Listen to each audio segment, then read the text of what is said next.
it's a joke, we never win.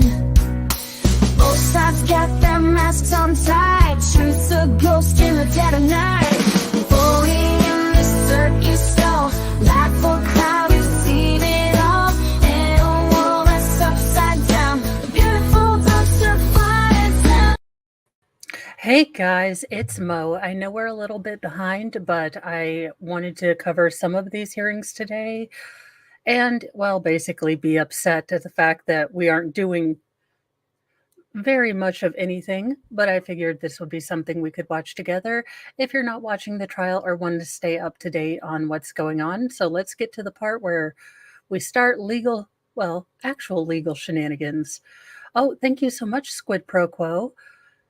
You know, maybe things could run correctly in Washington if it didn't take us 147 minutes to sit down. The entire nation needs to be on Adderall. I'm just kidding. I'm just like, for the love of God, how long does it take to wrangle a bunch of senators? Just put the Red Bull on the front dais like they ask and we'll be good. Anywho, let's get this started. I think this will be kind of the same setup. Again, most of these are 5 minutes of questioning. Each senator gets them. They can ask those things. There will be an opening statement. Generally, okay, y'all, don't tell anyone. I have given up most bad food, but really good premium ice cream is still my downfall. Now, the problem is that I got this is completely off point. I got an entire gallon of the new Bluebell ice cream. I will be lucky to get 1 scoop. I'm getting a freezer for myself is basically what's going to happen. Because I live with ice cream terrorists. I do. They take my ice cream. I buy them the big gallon bucket of Great Value. I buy me yes, I'm a mean mom. I buy myself better ice cream. Anywho, let's get to this. So it looks like Christopher Wray will be here telling us nothing. Let's see if that's the case. I am not turning this into a drinking game yet, but if they start shenanigans, we might start because I can't deal with stupid. I am wondering if they are going to answer any questions. Let me see if I can move this around so we can still have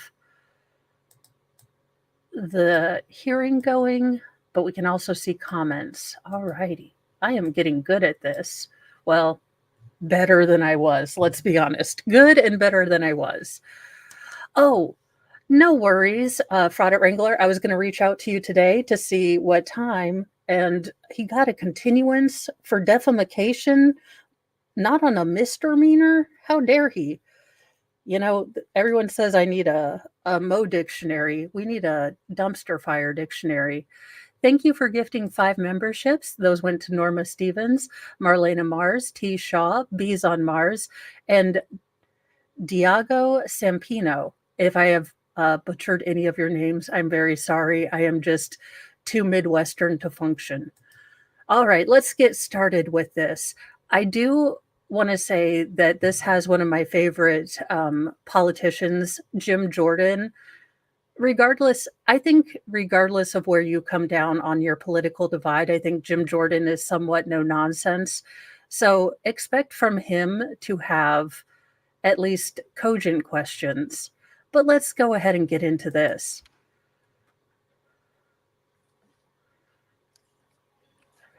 Nadler is looking older and shrunkener. Recognizing the fact that we no longer have one of our great members with us, Sheila Jackson Lee, as we all know, passed away. She was a dedicated public servant. Her service on this committee, spanned nearly 3 decades and included shepherding through countless pieces of legislation. I said yesterday at subcommittee hearing that I don't know that there was any member of Congress who got more out of 5 minutes than Sheila Jackson Lee did. And she was just a pleasant spirit who we all enjoyed. And we're thinking about her family. We all certainly will miss Sheila. I yield to the ranking member for comments. Thank you, Mr. Chairman. Mr. Chairman, No, I don't mean he's right on everything, but I do, as a person that that actually, has gone in there and asked some tough questions. I don't agree with every politician at all times. That's why Politically my other channel, once I get it all situated out, is kind of for people that are politically homeless. Maybe you have core beliefs, but no politician seems to quite fix it or quite get it right. This room and our hearts feel a little emptier today as we mourn the loss of our dear friend and colleague, Sheila Jackson Lee. In the nearly 30 years that I served with Sheila on the Judiciary Committee, I witnessed her boundless energy, her courage, and her character as she lent her voice and her legislative talents to nearly every issue that came before this committee. Whether it was advocating for just and humane immigration reform, working to protect voting rights and preserve our civil liberties, or delving into the technical details of administrative law and intellectual property, Sheila was always at the forefront of our work. Sheila made perhaps her greatest mark serving as the chair and later ranking member of the Crime Subcommittee. In this role, she worked in a bipartisan fashion to reauthorize the Violence Against Women Act and to protect victims of trafficking, among many other successes.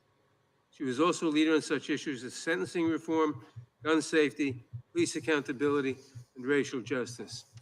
Sheila engaged in many spirited debates, but she always had the deepest respect for all of her colleagues, even those with whom she vehemently disagreed. She deeply loved the institution of Congress, and particularly the Judiciary Committee. No, I have not seen platform that. to make a meaningful impact on the lives of millions of Americans. If Sheila took up a cause, she could be relentless in her determination to see it through, whether that meant making one extra phone call, going to one more meeting, offering one more amendment, or making one more speech. She would not rest until she thought she had done everything she could to fight for the issues she cared about. Through it all, she stayed true to her values and always had the people of Houston close to her heart. We are all better for having known her. The American people are better for having had her in their corner all these years. I will deeply miss my friend and colleague. May her memory be a blessing. I yield back. I want to thank the ranking member. Well said. Now, Chair recognizes himself for an opening statement. July 13th was a terrible day for America. We all agree spirited debate, fighting for what you believe in, are part of what makes this country the greatest nation in the world. But the First Amendment and robust political debate are not consistent in any way with violence. What happened in Butler, Pennsylvania was a tragedy that took the life of a good man, Corey Compertor, leaving a wife without a husband and 2 daughters without a father. Others were injured, and of course, former President Trump, by the grace of God, survived the assassination attempt.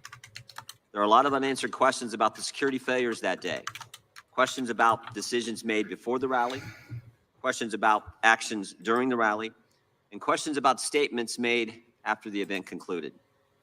Prior to the rally, why was the president's security detail denied requests for extra resources?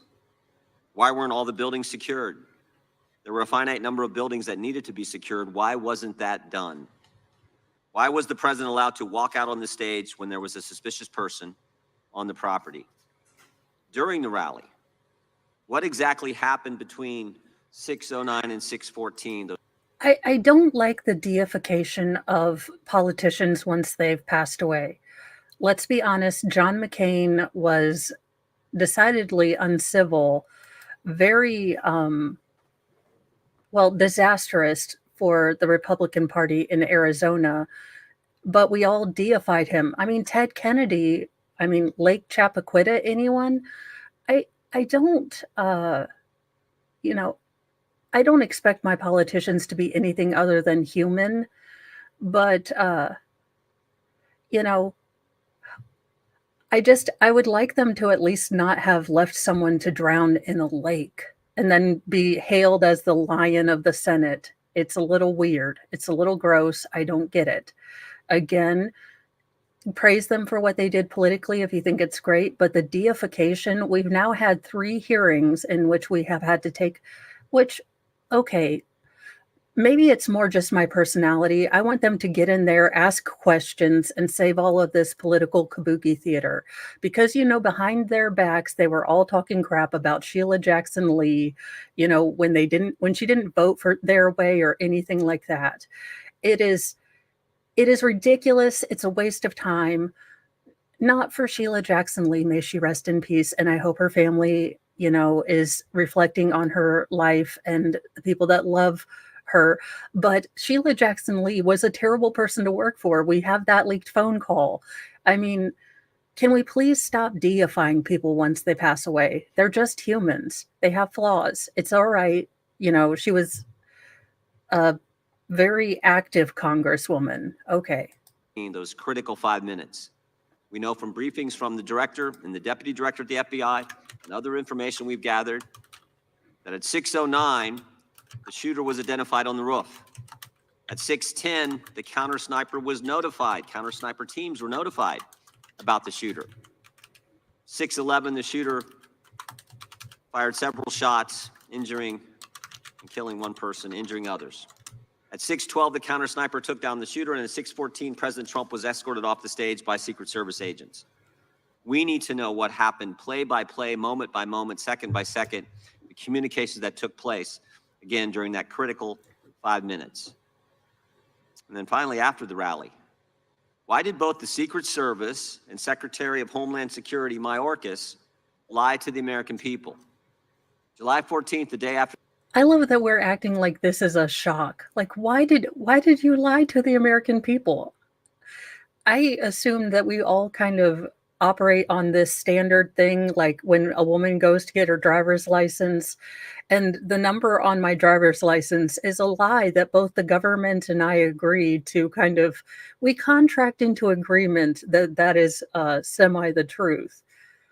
But who among us, after 9/11, Fahrenheit 9/11, Ruby Ridge, Waco, and a bunch of other things. I mean, who among us doesn't look at when these letter agencies come out and say, probably not. Or is it just me?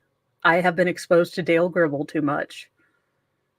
After the attack, Secret Service spokesman Anthony Guglielmi said this, quote, "The assertion that a member of the former president's security team requested additional security resources that the U.S. Secret Service or the Department of Homeland Security rebuffed is absolutely false." The next day, Secretary Mayorkas said, "That is an unequivocally false assertion. We had not received any requests for additional security measures that were rebuffed." But 5 days later, top officials repeatedly rejected requests from Donald Trump's security detail for more personnel. And on the 21st of July, the New York Times, confirming what the Washington Post reported, said, quote, "Mr. Guglielmi acknowledged that the Secret Service had turned down requests for additional federal security assets for Mr. Trump's detail." Aussie Tank, you captured the exact line I would have said had I been there. The dude is on the roof thingy with the pitch, he's on the V.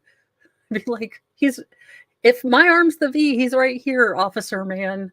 Sounds like Aussie Tank has literally written the line that I would have done. I'd be like, your officerness. There's a dude guy on the roof thingy mabob, and it looks like he has a boomstick. Just for a friend telling you, thanks. Detail. 180-degree change. Why did they initially lie to us in the days after the attack in Pennsylvania? Finally, we hope to learn more today from Director Wray about the shooter, his use of the drone, the explosives that were in his car, how he got on the roof, and a host of other questions. It is our hope that Director Wray's testimony can begin to give answers to the American people about all of these questions and concerns. So, Director, we appreciate you being here, and we trust that you're going to be as transparent with the committee and the country as you possibly can. And I'm sure you understand that a significant portion of the country has a healthy skepticism regarding the FBI's ability to conduct a fair, honest, My open, skepticism and is unhealthy and investigation. maladaptive. Thank you. And that skepticism is based on what they've witnessed over the past several years.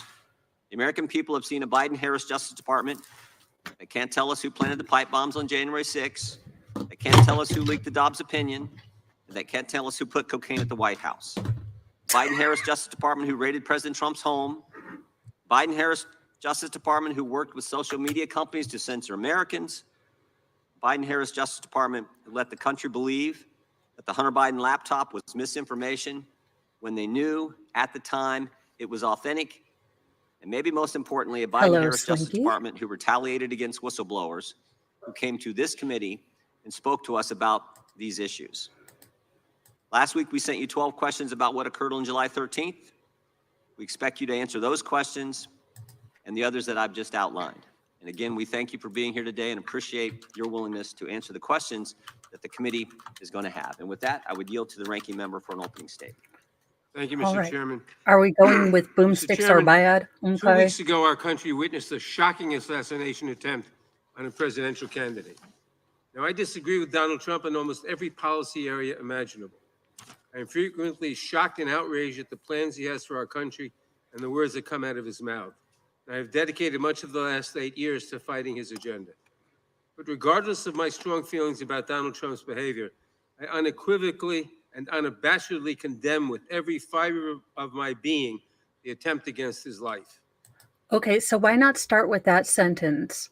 If it really is unimportant, the words and things that came out of Trump's mouth, if you really believe that the bigger importance is that you unabashedly and unequivocally renounce this, then you completely undermine that by having I dislike Trump. I think he's terrible. I'm scared of his positions. This is how people lie to you. They put their, obligatory denounce this right after they do, he's bad for the country, democracy and stuff like that. It's just, again, this is not a political playground. This is not just an This is attack on a kabuki man, theater. but an attack on our democracy. Political violence erodes the very foundations of our nation. The concepts of freedom of speech, of peaceful transitions of power, of a democratic government at its core, these cannot exist. Absolutely. If political violence is allowed to fester and to go unchecked. And if you think that this one assassin's bullet was a bolt out of the blue and not part of a wave of violence that has threatened this nation for years, then you have missed the point of what my Democratic colleagues and I have been imploring you to hear for some time. Election workers, many of them working for free, face near constant threats of violence. In one recent instance, an Indiana man pleaded guilty to threatening to kill an election worker who said that there were no irregularities in a recent election. That man said, quote, 10 million plus patriots will surround you when you least expect it and will expletive kill you, close quote. That is political violence.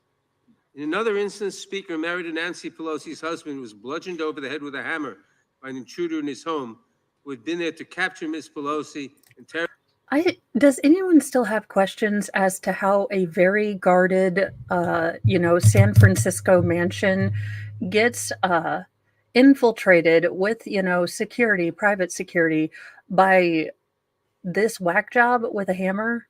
Has anyone asked that?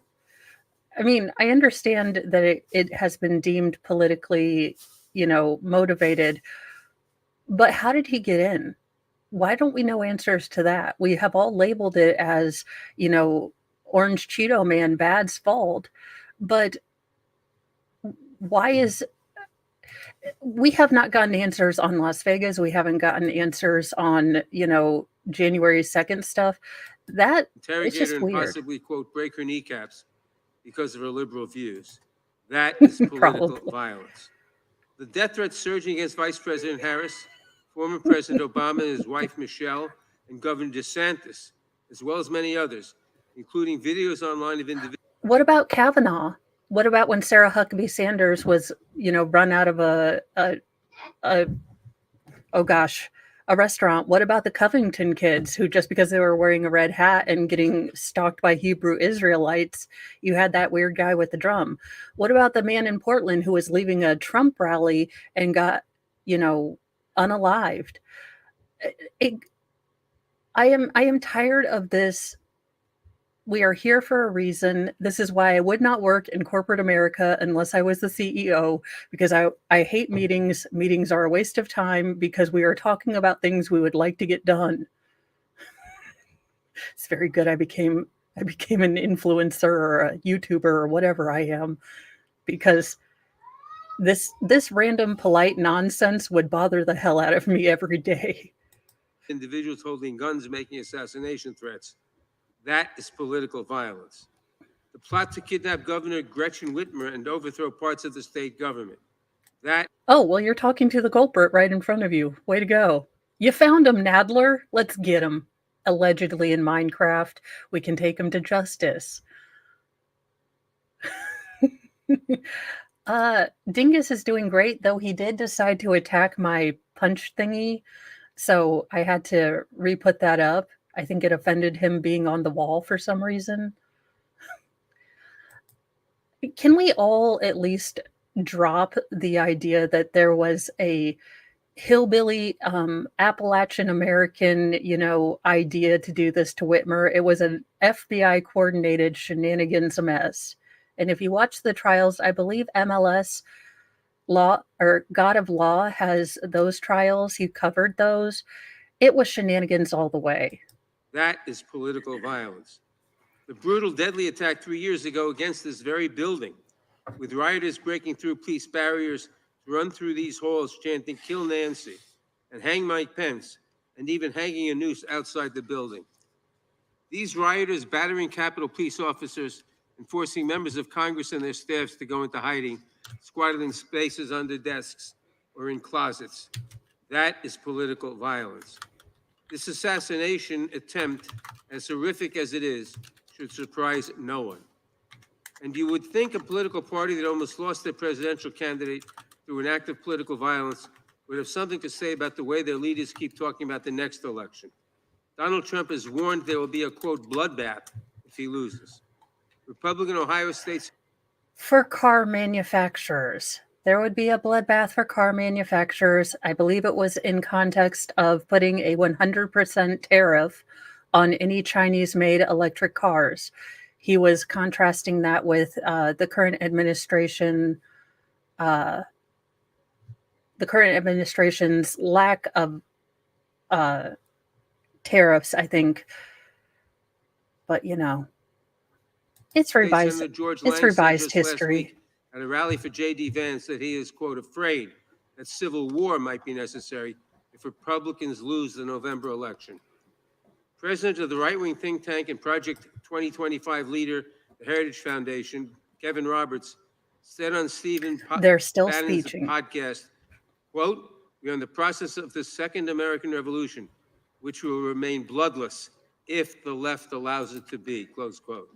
It's a joke, Jerry. I understand that the only humor you can do is physical comedy with that, double XL suit in your shrunken body. Carrot Top did it better, sweetie. Don't do prop comedy.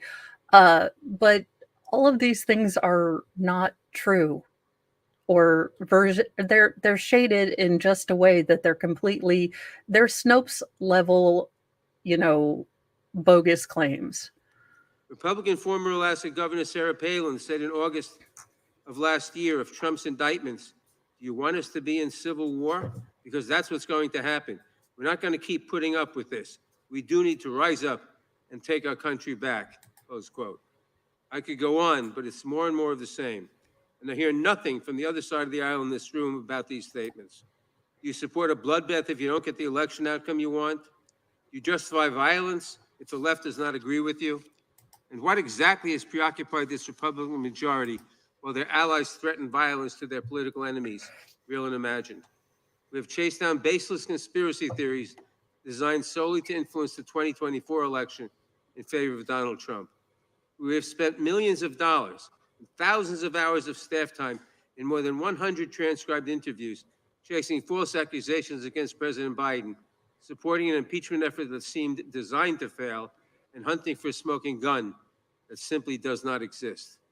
And instead of admitting that these investigations found no corruption, coercion, or unethical behavior by the Biden administration, Republicans chose to just dig deeper and spend more money.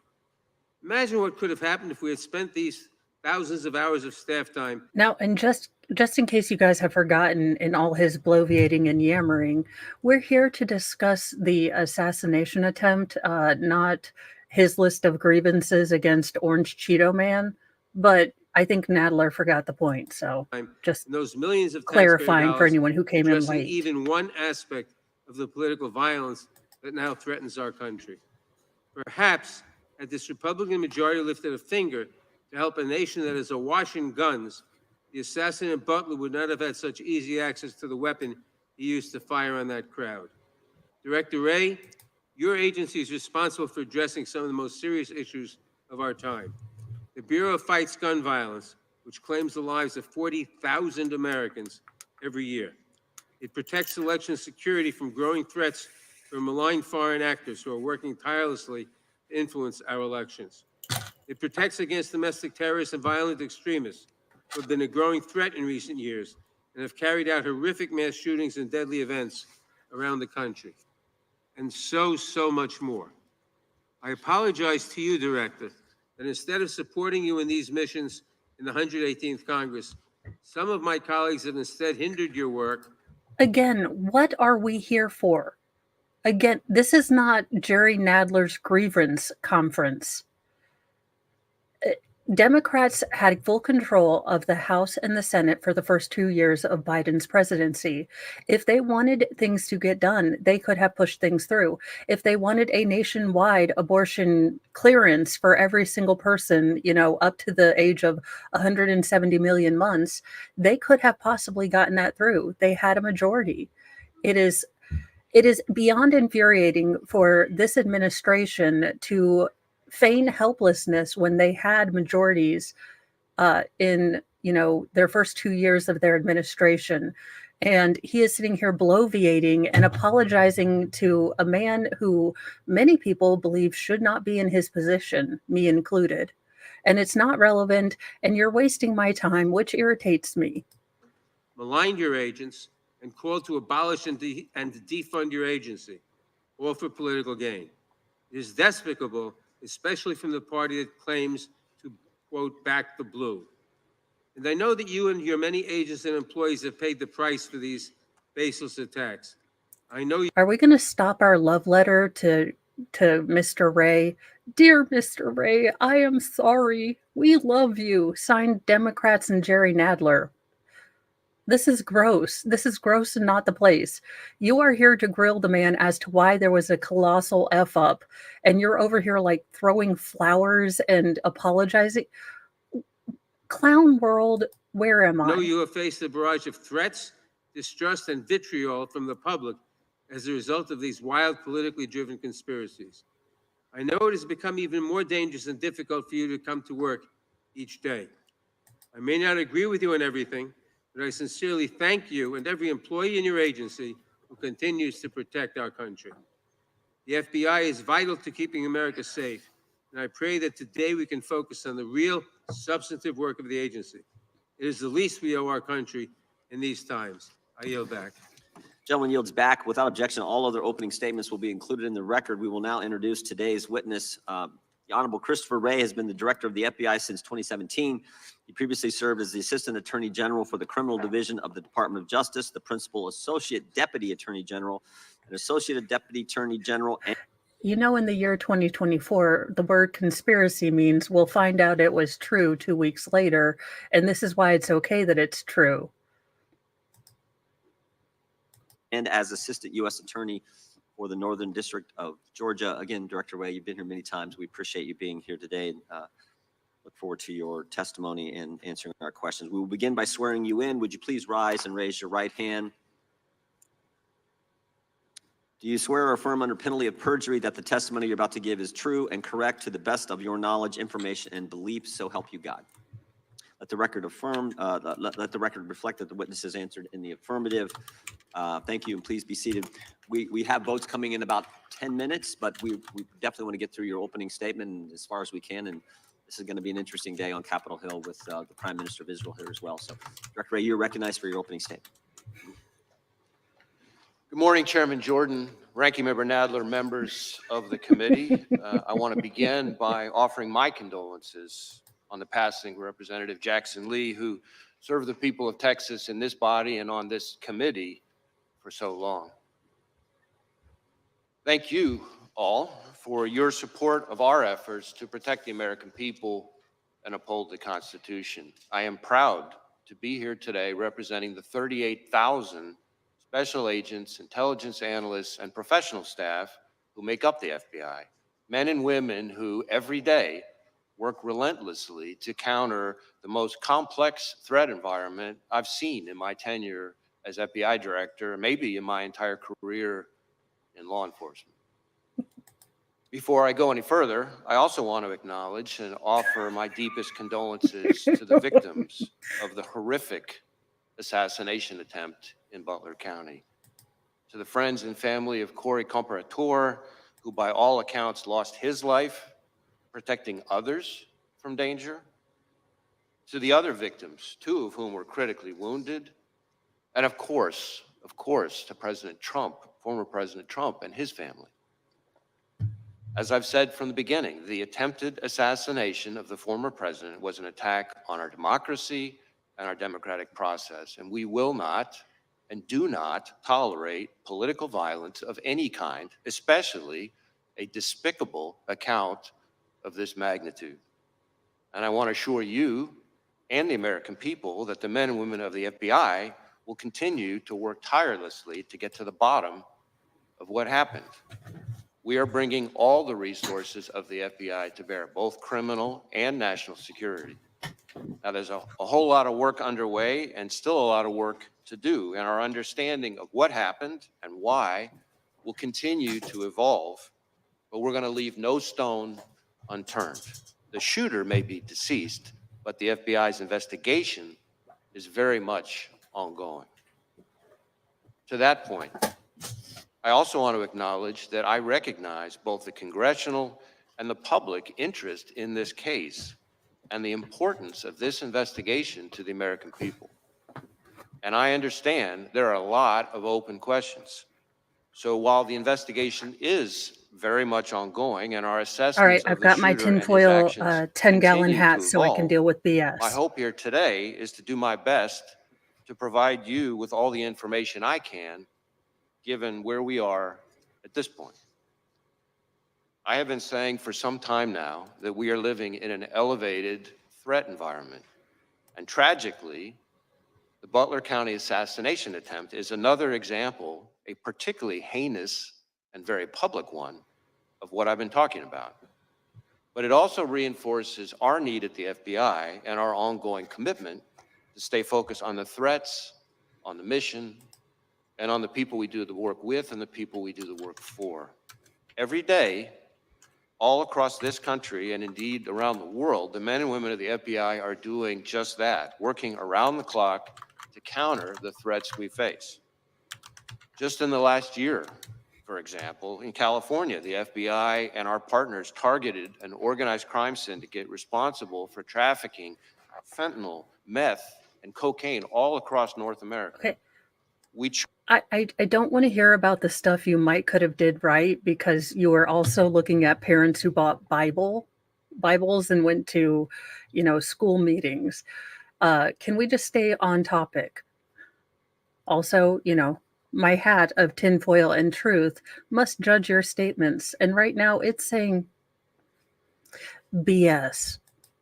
We charged the Mexican-based suppliers who brought the drugs into the United States, a network of Canada-based truck drivers who delivered the drugs, and the distributors in the United States who spread the poison into our communities. Staying on threats emanating from the border, I have warned for some time now about the threat that foreign terrorists may seek to exploit our southwest border or some other port of entry to advance a plot against Americans. Just last month, for instance, the Bureau and our Joint Terrorism Task Forces worked with ICE in... All I'm thinking is that Jim Jordan's internal monologue is shut the hell up, get to the point. We've already talked about this, and oh my God, I have to look at this guy's face without saying cuss words. What will I do? What will I do? At least that's what my face would be saying. In multiple cities across the country, as several individuals with suspected international we have terrorist Gates. ties I'm were here arrested forever, and we're drinking. using ICE's immigration authorities. Leading up to those arrests, hundreds of FBI employees dedicated countless hours to understand the threat and identify additional individuals of concern. Now, the physical security of the border is, of course, not in the FBI's lane, but as I the threat know. has escalated, we're working with our partners in law I enforcement wish he didn't and the have resting intelligence douche community to face. I could find and like him, stop foreign terrorists who would harm but Americans he has resting and our douche interests. face. As concerning as the Bad. known or suspected terrorists encountered at the border are, perhaps even more concerning, are those we do not yet know about because they provided fake documents or because we didn't have information connecting them to. You know, this whole border thing sounds like a real issue that could be, a thing we get on in some kind of Congress. You've only had 80 years or whenever Reagan did his, reset for the amnesty thing to figure this out. You're working great, guys. Just great. To terrorism at the time they arrived in the United States. Staying ahead of today's threats demands that we work together. And for the FBI, that means doubling down on our partnerships, especially with state and local law enforcement. Whether it's working through our hundreds of joint terrorism task forces, to build out source networks, to identify those who slip through the cracks, or targeting the worst of the worst responsible for the violence that still plagues far too many communities through our Safe Streets task forces, or taking the fight to the cartels responsible for trafficking the dangerous drugs like fentanyl, pouring into our country and claiming countless American lives. Staying ahead of the threat also means continuing to disrupt the cyber criminals ravaging businesses, large and small, and confronting nation states like China targeting our innovation and our critical infrastructure. At the Bureau, we're proud to work side by side with our brothers and sisters in federal, state, and local law enforcement, our partners in the intelligence community, and others around the world to fulfill our commitment to keep Americans safe. Now, on Friday, the FBI will celebrate its 116th anniversary.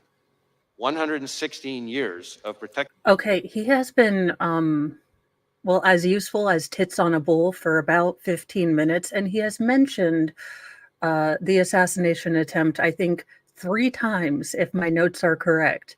So, great job, Ray. I see why you have the top job. Awesome. Just awesome. Keep going. You're doing a stellar job. I'm glad Milhouse got this job. Protecting the American people and upholding the Constitution. 116 years of working with our partners to safeguard the communities we serve. 116 years of innovating to stay ahead of the complex, evolving, and very real threats out there. I am proud of the legacy the men and women of the FBI have built and all they have accomplished for the American people.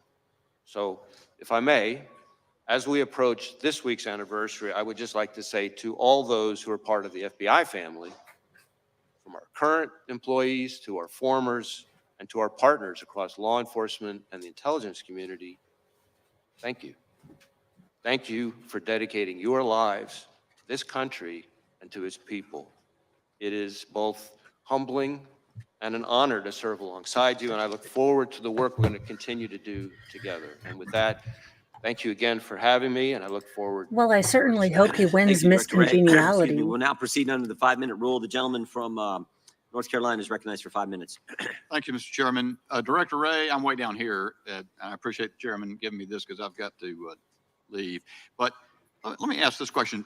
Why doesn't the FBI disclose to the American people all of the investigative detail and evidence that you are gathering as it is gathered? Well, we have tried to be transparent with both Congress and the American people as we're going along Transparency in the has cataracts and investigation. Frankly, glaucoma unusually so combined. for an ongoing investigation, given the sheer nature of it. We have provided a lot of information. I expect to continue to provide information. I expect to be able to provide some additional information here today in response to your questions and your colleagues. But part of the issue is that, as like in any investigation, as we proceed, facts evolve, our understanding of what somebody said turns out to have more context that we didn't have before. We have additional leads out there. So part of our goal is not just to respect the ongoing investigation process, but also to make sure that we don't prematurely provide information that then 2 days later turns out to be different than what we told Ray, people. you Because should that's have been very a much, premature. kind of a natural part of any investigation. So did Crooks fire 8 shots? We have recovered 8 cartridges on the roof. Why was Crooks allowed to get off 8 shots? Well, that I think is something we're still digging into. Again, maybe this is a good place for me to make clear the different investigations that are going on. So, because certainly I understand Well, Yeah. and given that I've only got 3 minutes left, and I know other members, I'm really interested because I appreciate your invitation. You said you're prepared to disclose things as questions are asked. So I don't want to waste time. I just want to get to the questions that might, and as many members as can, ask questions that you'll answer. I actually think I'd be glad for you to go on soliloquy, frankly, and tell us what you know. I think the American Jesus, do not let this man soliloquy. He just did it for 20 minutes and I'm ready to beg for lolly. Do not give this man more chances to bloviate. people want to know, why was President Trump not kept off the stage?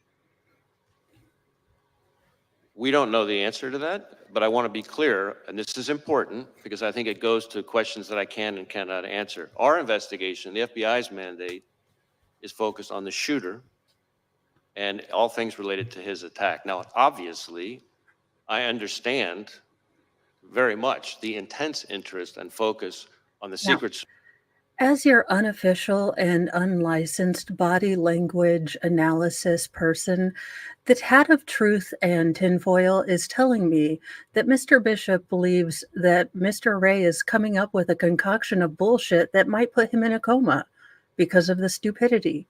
But let's see. Secret Service's performance, actions, decision-making, et cetera. There are 2 separate after-action reviews, the DHS Inspector General and the outside independent panel that's been convened that are focused on that. Now, our Everybody investigation understands will that. Everybody obviously understands that, overlap Director with Ray. that. Here's the Yeah. problem. We're out 13 days, and you say we've been disclosing. We had the director, or the colonel from the Pennsylvania State Police in front of Homeland yesterday. He was quite candid. He disclosed to us that Butler Emergency Services Unit personnel were posted into the windows on the 2nd floor of the AGR building, that they left there to go pursue the person that they spotted, Crooks, that they texted a photo of Crooks to the PSP representative in the command center. That information was relayed to the United States Secret Service. They asked that it be texted to someone else. That was many minutes before President Trump took the stand. What we don't know is why were they not keeping him off the stand? And to the extent, I know we always hear when there's a criminal investigation, you got to wait for that to develop. But do you have any No, reason Jedi. do you have any Not other really. target of your criminal investigation other than Crooks, who's dead? We are investigating the shooter both to determine his motive and his preparations and activities before the shooting, but also to make sure whether or not there are any co-conspirators, accomplices. At this point, have you developed any evidence to so suggest that there are any accomplices or cooperators or assistants? Not at this time, but again, the investigation's ongoing. So here's the thing.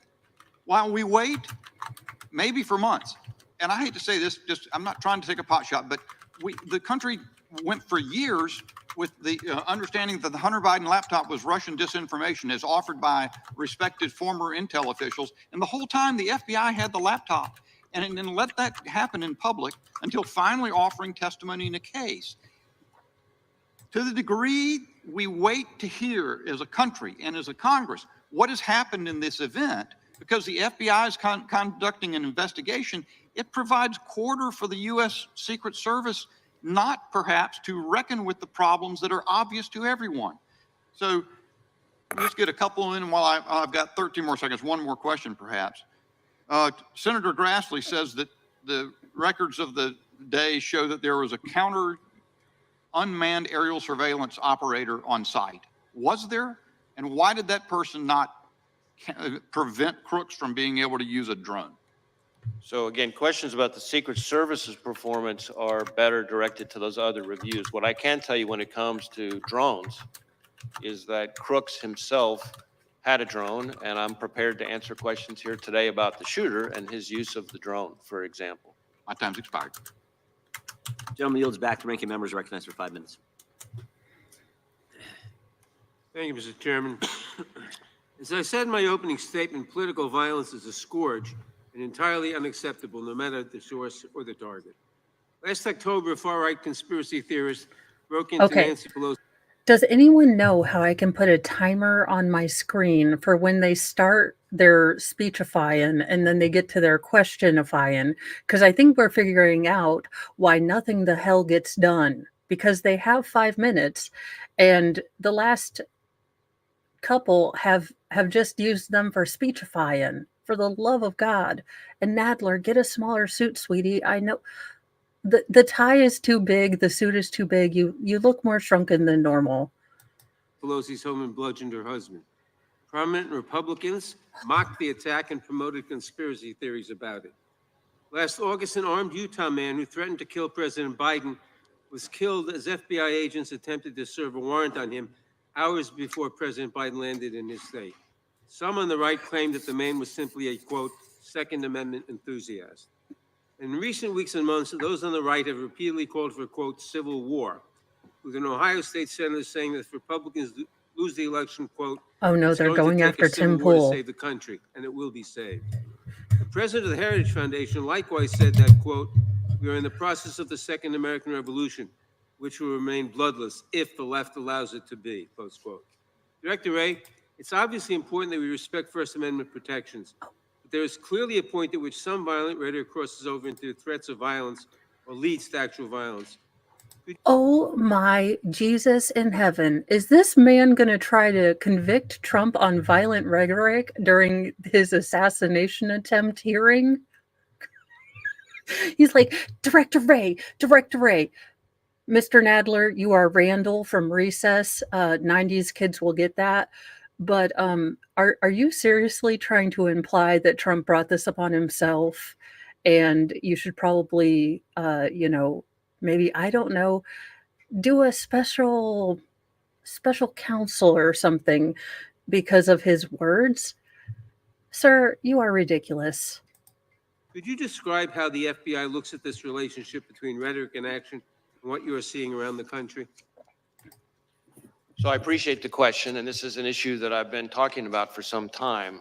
In our view, there is a right way and a wrong way under the First Amendment to express your views, no matter how passionate or even angry you are. And violence and threats of violence is not the right way. And we don't care what you're upset about or who you're upset with. When, from the FBI's perspective, when it turns to violence and threats of violence, that's when we have to draw the line. That's when we get engaged. And there is an alarming phenomenon that we've seen over the last several years of that kind of passion and heated rhetoric turning into actual violence and threats of violence. We've seen it against public officials of all sorts. We've seen it against law enforcement. The number of officers shot and killed in the line of duty in this country is frankly outrageous and alarming. And I know that because every time an officer is shot and killed anywhere in this country, since the day I started as Okay, FBI wait. director, this was supposed to be the assassination hearing, right? Did these two get out at the wrong door? Is this the petty grievances of all people who don't like the Second Amendment? Because I am confused and I am fresh. These are my jar of freshly preserved Fs. And I'm about done with it. personally call the chief or the sheriff to express my condolences and to talk to them about the victim's family. And the number of those shootings that are ambush related, meaning somebody is targeting law enforcement because they're law enforcement, is particularly alarming. I have made around 400 of those phone calls.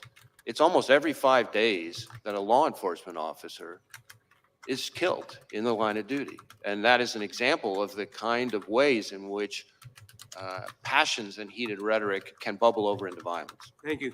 Members of Congress, their families, and their staffs have witnessed an alarming rise in threats against them. I appreciate the work your agency has done to investigate and address these threats, but I'm concerned that we do not seem to be stemming the tide. What is the FBI doing to ensure that members of Congress, their families, and their staffs are safe? So we have a very close relationship with the Capitol Police.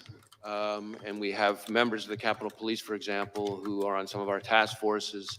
We share intelligence information about things that we're seeing, trends that we're seeing with Capitol Police and others in law enforcement.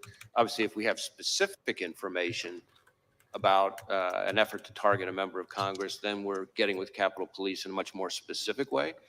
But those are some of the things that we're doing. Thank you. Now, Director, your office is leading the investigation into the attempted assassination of Donald Trump.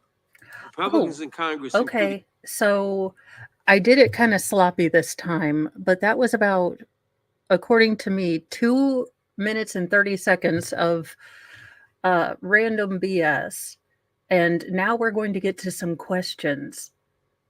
Gee, I wonder why things don't get done in Washington. Repeatedly called for defunding the FBI. What impact would defunding or even just limiting your funding have on the FBI's ability to conduct this and other investigations? So I understand that there are heated views, opinions about us, just like there are about every institution in today's America. But cutting our funding is incredibly short-sighted, and the people it really hurts are state and local law enforcement and the American people we're all sworn to protect. Thank you. During my remaining time, I want to turn to a different matter. In recent days, Republican members of Congress have attacked presumptive Democratic presidential nominee Kamala Harris as a, quote, DEI candidate, which presumably is code for women. What in the hairy green balls of SpongeBob does this have to do with the assassination attempt of Donald Trump? I'm going to need for Jerry Nadler to pass a cognitive test, because I have random tangents of thoughts, but this is ridiculous. Also, just for you, Mr. Nadler.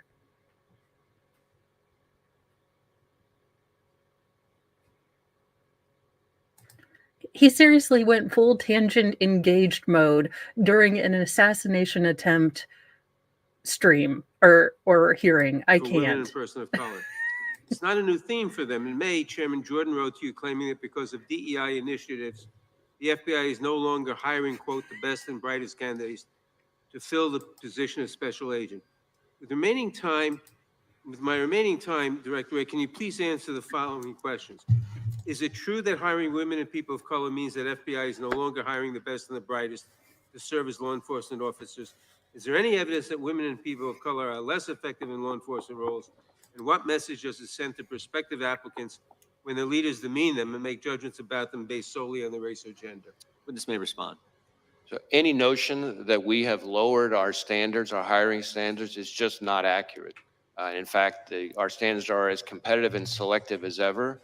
We have tens of thousands of people applying, and our selection rate is about 3.1%, which is more selective than just about any university in the country.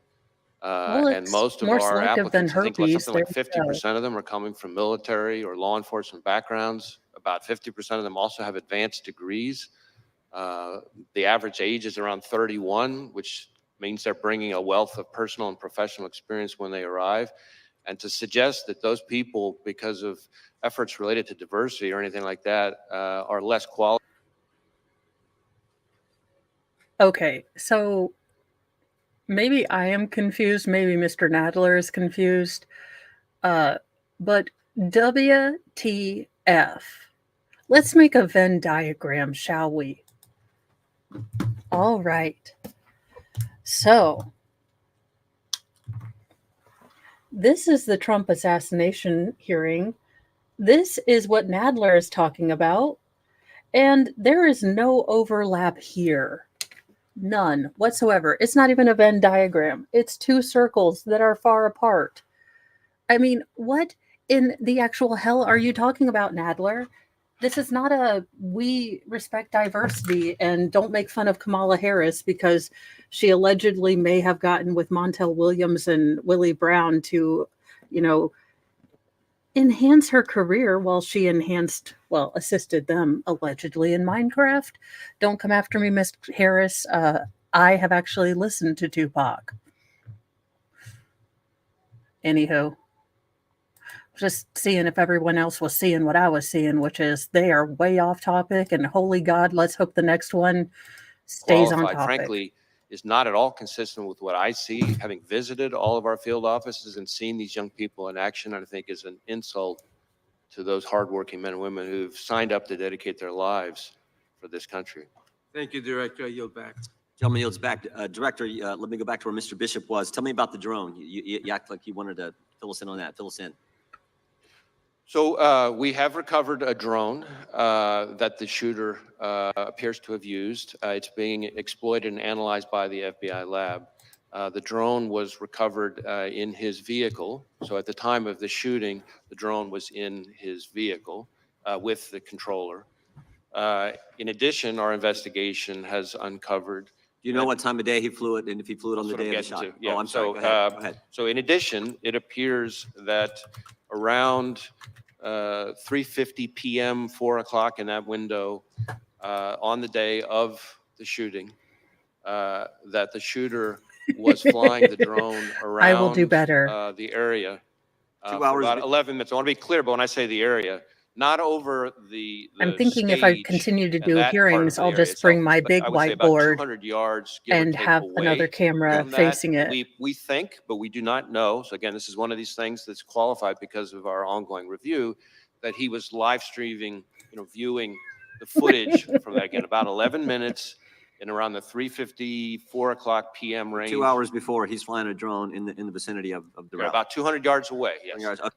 Why wasn't that airspace protected? There are, and Tim Pool talked about it, I believe that the internet is run by magic created by Al Gore. I have no idea how any of this works. But what Tim Pool was saying is that drones cannot fly over protective airspace. You have to download some kind of software, and it keeps it out of restricted air zones. So riddle me this, Penguin or Mr. Ray, why wasn't that airspace protected? I mean, does that go, what facility, who authorizes, protected airspace? For a government that's supposed to be integrated, it seems like no one knows what the hell anyone else is doing. Okay, that's important information. What about the bombs that we've heard about in the shooter's car? So again, the FBI lab is exploiting those explosive devices. Yep. We've recovered 3 devices, 2 in his vehicle and 1 back in his residence.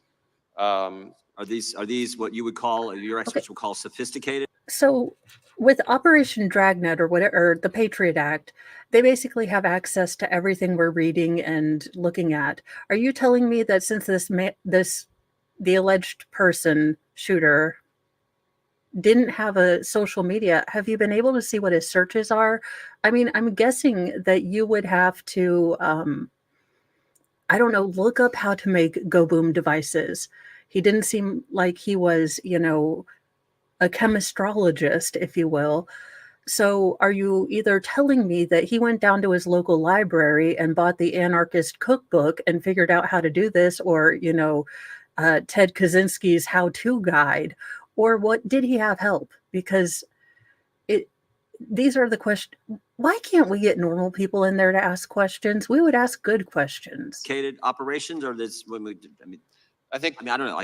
That's what I've been told by people who have some understanding of this area. Yeah, I think it's, we've seen more sophisticated and less. I would say these are relatively, again, keyword relatively crude devices themselves, but they did have the ability to be detonated remotely. And so to that point, in addition to the 2 devices that we recovered out of his vehicle, there were receivers for those 2 explosive devices with the devices. And then on the shooter himself, when he was killed by law enforcement, he had a transmitter with him. Now, I do want to add one important point here, is at the moment, it looks to us, again, ongoing review, and I can't say that That too would many have been times. Sal's question. At a moment, it looks like because of the on-off position on the receivers that if he had tried to detonate those devices from the roof, it would not have worked. Okay. But that doesn't mean the explosives weren't dangerous. And I'm sure we're going to get into all these subjects a little bit later as well. Tell us what you can about the encrypted platforms we've heard about. So one of the things that we're drilling into hard with the shooter, Phrasing. in an effort to try to learn more about his state of mind, his motive, his ideology, his context, everything else, is to look at all of his devices, any social media accounts he Right, had, et right. cetera.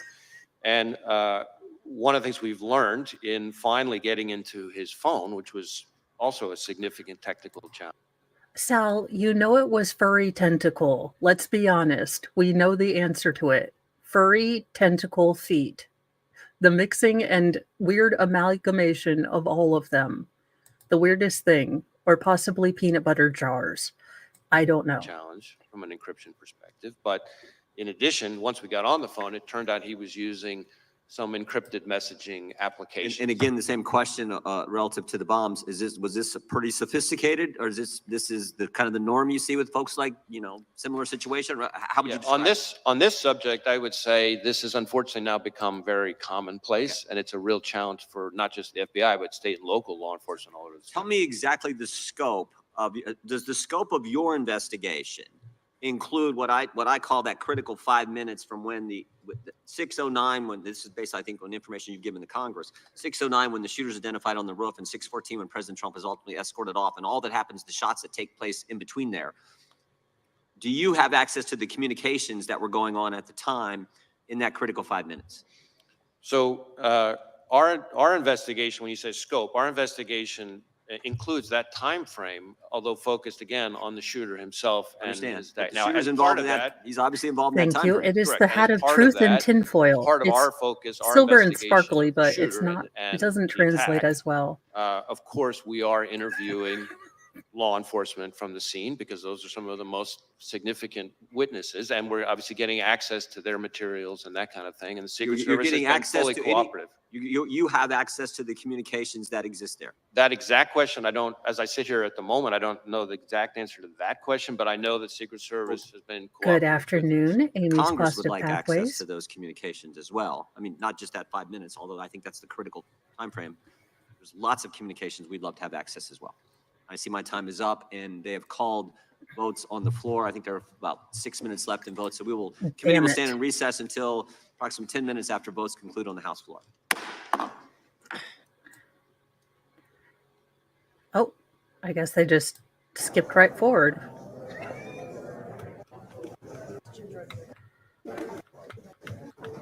And we're thinking about her family. We all certainly will miss Sheila. Oh my gosh. And you're the Okay, ranking yes. member for comment. Sheila Jackson Lee has passed away. We are very sad. We hope her family is dealing with it okay. But this is the 70 bajillionth hearing. Stop. Thank you, Mr. Chairman. Mr. Chairman, this room and our hearts feel a little emptier today as we mourn the loss of our dear friend and colleague, Sheila Jackson Lee. Wait, they're just replaying it. Or are they doing, because Others were injured, and of course, no, because those are opening statements. Oh, I guess they get to let them, oh God, they're going to let them bloviate again. Why are you trying to kill us? Including videos online of individuals holding guns making. Okay, it started over, and then I'm going to the woman with the lovely ramen noodle hair perm, because that's where I can figure we're good. So right before Going the into woman hard with the shooter in an effort to try to learn more Oh. about his state of mind, his motive, his ideology, his context, everything else, is to look at all of his devices. what the hell, Fox? committee will come to order. The chair recognizes the gentlelady from California for 5 minutes. Thank you, Mr. Chairman, and thank you, Director Ray, Okay. for being. Now, guessing just by the voice, and let me, are we guessing 17 or 35 cats? Just asking for a friend. I'm going with a safe 25. echo the comments made by others, especially the ranking member, decrying the state of political violence in this country. It's completely unacceptable. We have a democratic system that allows for us to disagree, but not to take those disagreements to violence. That's what we have elections for. She knew this was And I going to be want to also televised, thank right? you and all of the FBI for the work that you do, and Sal, frankly, only the Mr. abuse, Scruffles. He unwarranted was the abuse and best. criticism that have been directed to you by conspiracy theorists and others. I'm doesn't guessing make she's a your hard Democrat. job any easier. And I want you to know that many of us notice that and appreciate the work that you and your team are doing. Let me How just many cats ask does she a have? couple of quick questions. First, many of us are interested in the motives of the shooter here. You know, when it's an assault on a political figure, you immediately assume there's a political motive, and that may be the case here. We don't know yet. But I was interested in what you're seeing on his phone.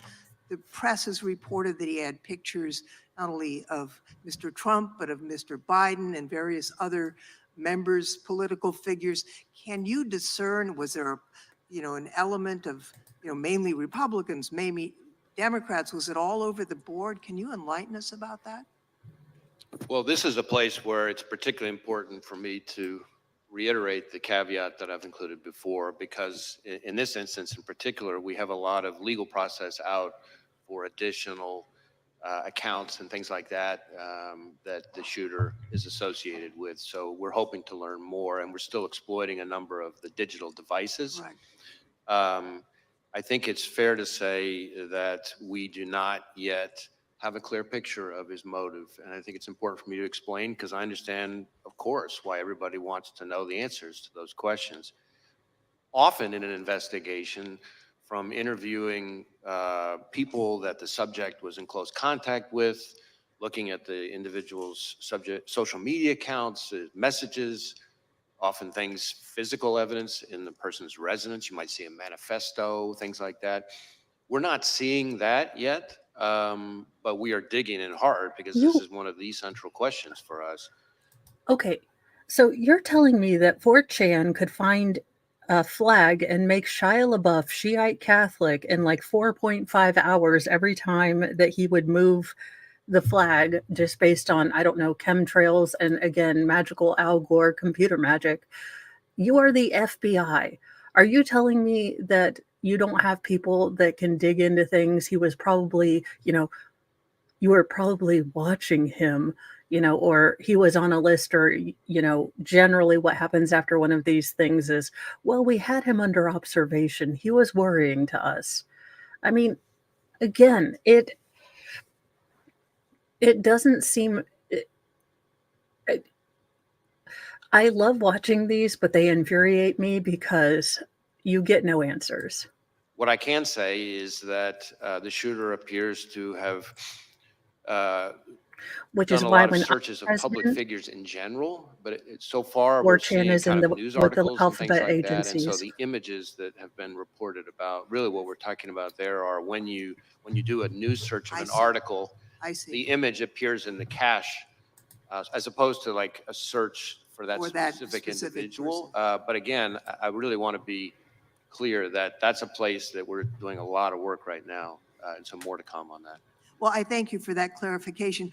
We're interested also in the role of access to weapons when it comes to this terrible crime. The shooter used a semi-automatic rifle, really a weapon of war, that sadly has also been used in mass shootings around the country, including in my own district. It seems to me that the assault weapons ban that was once in place has to be a part of the national answer to curbing the epidemic of gun violence in America. I wonder if you could, with your help, Director Wray, understand a few aspects of the investigation. It's my understanding that the Bureau of Alcohol, Tobacco, Firearms, and Explosives, ATF, was quickly able to trace the gun's purchaser, using records from an out-of-business gun store, records that the government is required to correct. Some of my colleagues on the other side of the aisle have suggested that collection should stop. There have been efforts to digitize it, which have been resisted. Can you tell us about how the origin of this gun purchase was discovered and the technology used? Well, I guess what I can say is we located a number of firearms associated with the shooter and his family. I think it was a total of, 14 in the house. The weapon that he used for the attempted assassination was an AR-style rifle that was purchased legally, that he, is my understanding, acquired, I think bought actually from his father, who was the one who originally bought it, again, legally. Thank you, Mr. Chairman. My time has expired, so I yield back. Gentlelady yields back. Gentleman from California is recognized. Thank you. Director, I'll try to ask questions that are answerable too. I think that's been done pretty well on both sides. You do the advanced threat assessment and deliver that information as to the general threat and then specifics as to protected people to the Secret Service. Is that correct? Well, sort of. The Secret Service does a threat assessment, but they're doing that based.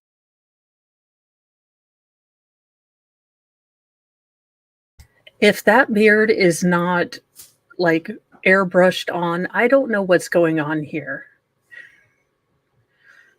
Anywho, I just ADHD brain squirrel, but I was like, that is the most front of a smuxy book, shadow beard ever.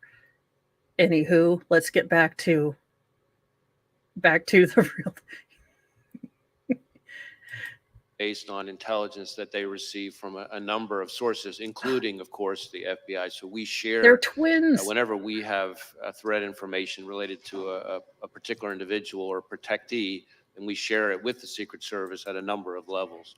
So you're a participant, but ultimately the responsibility for threat assessment as to these individuals belongs to the Secret Service.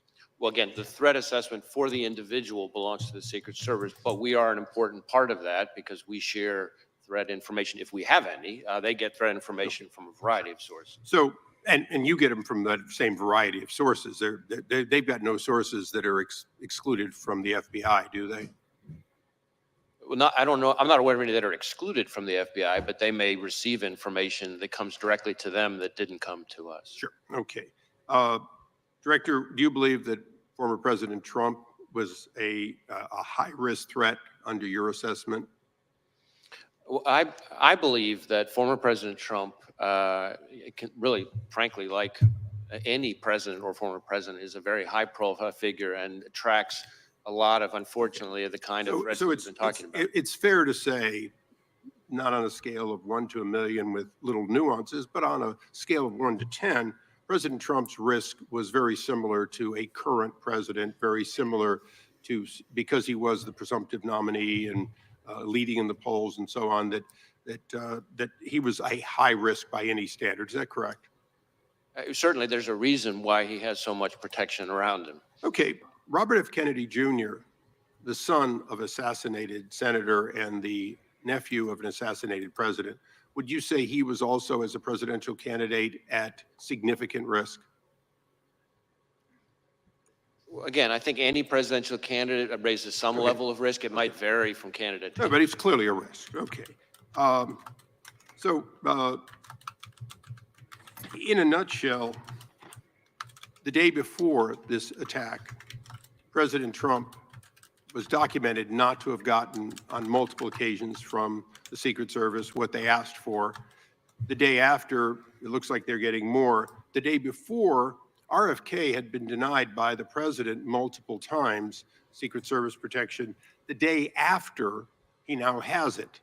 So now my question is the actions of a 20-year-old with a lone gunman on a roof sufficient to change the risk assessment in your mind for President Trump and RFK? Or are we just realizing the threat that was always there and being more appropriate in matching it? And I know that's a little vague, but you've been at this for a long time. hindsight is 2020. Now that we have hindsight, is it fair to say that Okay. giving Robert F. Kennedy Jr. No, hindsight, you can't have hindsight until you fully understand what happened before. We can't have hindsight when it's, not even a little bit of time before this that you've got this. You cannot have hindsight if you haven't clearly investigated the situation to know exactly where things went wrong.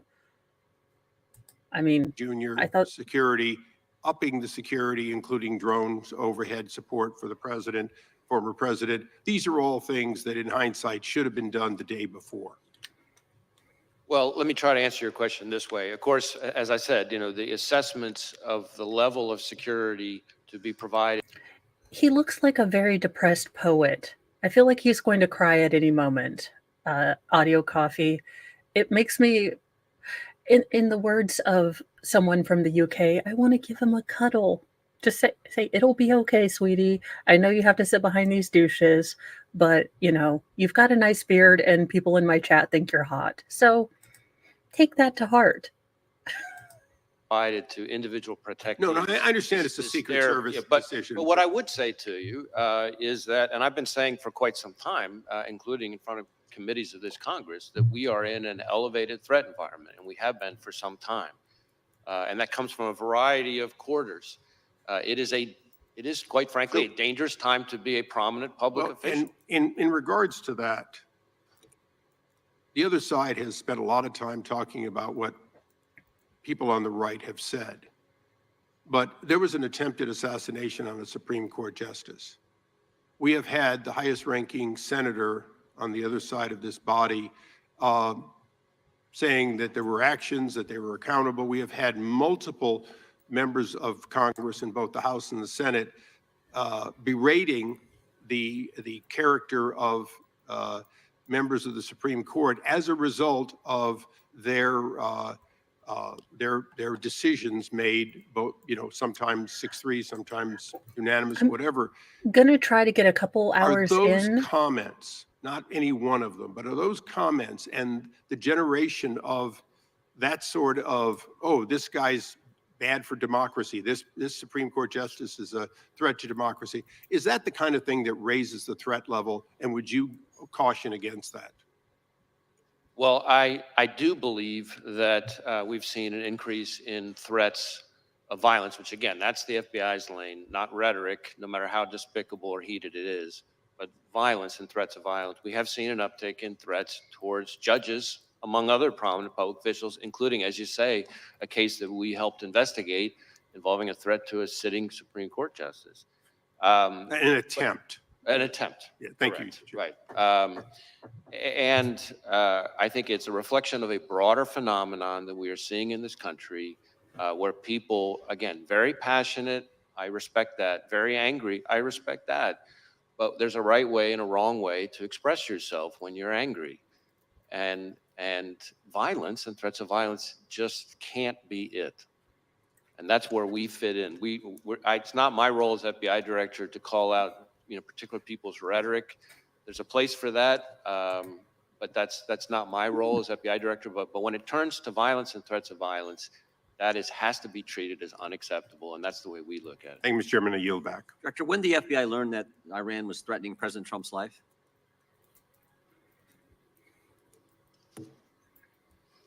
So I want to be a little bit careful here, not to talk about specific classified information, but we have been for quite some time, and I'll stick with what's in the open record. We, for some time, and I in particular for some time, have been calling out the efforts by the Iranian government to attempt to retaliate. Why is this the purview of the FBI? The FBI is the federal investigative wing. We have the CIA for this. We have the CIA who is supposed to be international. Why are we listening to this? Unless I have been misled and I'm not as learned, which is very, very possible and, probable. But again, these are questions that you would be asking the external or global security network, not this dude. I mean, he would probably get it passed along, but unless they had a confidential informant that came in and said, hey, by the way, Iran not so happy with us. Retaliate for the killing of Soleimani by going after current or former prominent U.S. officials, and we've even had an indictment against it. And I think that we need to recognize the brazenness of the thank you, Iranian Ghost. regime, including right here in the United States. And I expect that we're going to See, see I more was of it, and I wrong. expect there'll be more coming on that. I'm not aware It of any happens. threat information related to protectees that wasn't I believe passed that's in the a timely truth. way, but I can't really get into specifics here. It's minority's time here, but I just felt that was a question the committee needed to understand. And it sounds like you've known that for a long time, and that information was conveyed to the Secret Service?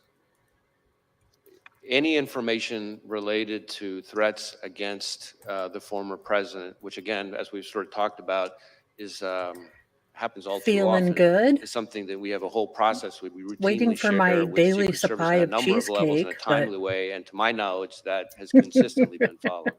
Gentleman from Georgia is recognized. Thank you, Mr. Chairman. Thank you for being here, Director Ray.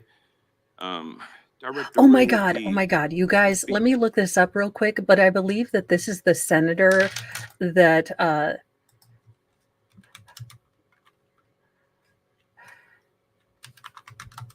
thought Guam was going to tip over.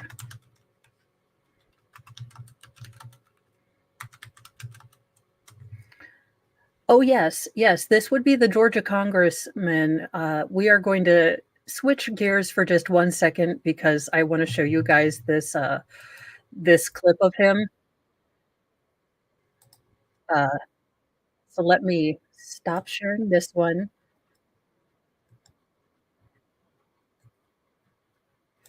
Last Okay, week in a wait. House. I do not want to get Anderson Cooper and get myself spadoinked out of this. So let me get right to there. But this is the same senator. Now watch, this is the senator that is going to be speaking. He is at an armed forces committee, and this is the question he asks. This is a island that at its widest level is what, 12 miles from shore to shore, and at its smallest level or smallest location, it's 7 miles between one shore and the other. Is that correct? I don't have the exact dimensions, but to your point, sir, I think Guam is a small island. Very small island, about 24 miles, if I recall, long. So 24 miles long, about 7 miles wide at the least widest. Hey, Anderson, help a sister out. Where do you get one of them fun touch boards? Asking for a friend. Also, can you donate one to me? Place on the island, and about 12 miles wide on the widest part of the island. And I don't know how many square miles that is. Do you happen to know? I don't have that figure with me, sir. I can certainly supply it to you if you'd like. Yeah, my fear is that the whole island will become so overly populated that it will tip over and capsize. We don't anticipate that. I got. All right, you guys. So that is the senator that we are getting ready to watch, and I'm sure he will have cogent and just great questions. But okay, to be fair, that is just my favorite, most favorite clip of of Congress ever. The island, it will capsize. It really will. I promise. I'm super serial.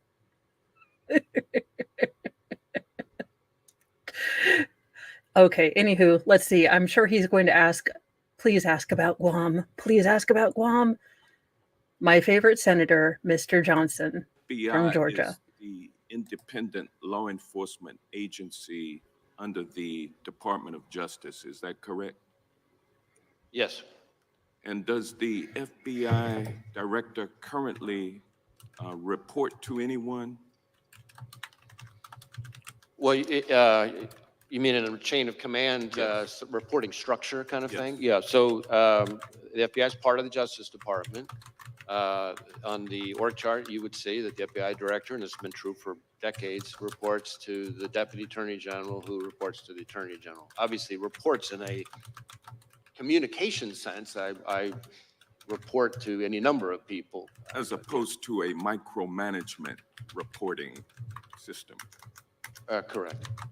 And you would take issue, would you not, with any proposal that would change or alter that chain of command and place you or place a FBI director in the position of reporting directly to the president?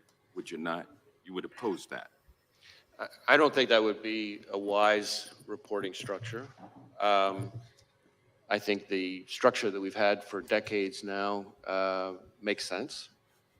I think there's a difference between independence in a sort of organizational structure perspective and independence in terms of the way you do the work. Obviously, the FBI is part of the Justice Department. Well, reporting directly to the president would eliminate your independence, would it not? I have a couple questions. Mr. Johnson, was this a place that you forgot to shave, or are you making a goatee soul patch combo here? I'm just asking. We've had a lot of leaders who are kind of maybe not as mindful anymore, and I am on the lookout for any signs that we are slipping in cognitive abilities. And honestly, either way, soul patch, goatee, or you forgot to shave, both are concerning. No. I don't think it would help. Yeah. And you're familiar with Project 2025, are you not? I mean, I've seen news reports about it. I'm not particularly familiar with it. You're aware that it is a game plan for President Trump's first 120 days in office, correct? I'm really not familiar with the details. Again, I've seen reporting about it. It is. And what he proposes to do is to force the FBI director to report directly to him. That's what he wants to do within the first 120 days. He also wants to eliminate the position of FBI General Counsel. That is also set forth in Project 2025. How would you recommend that?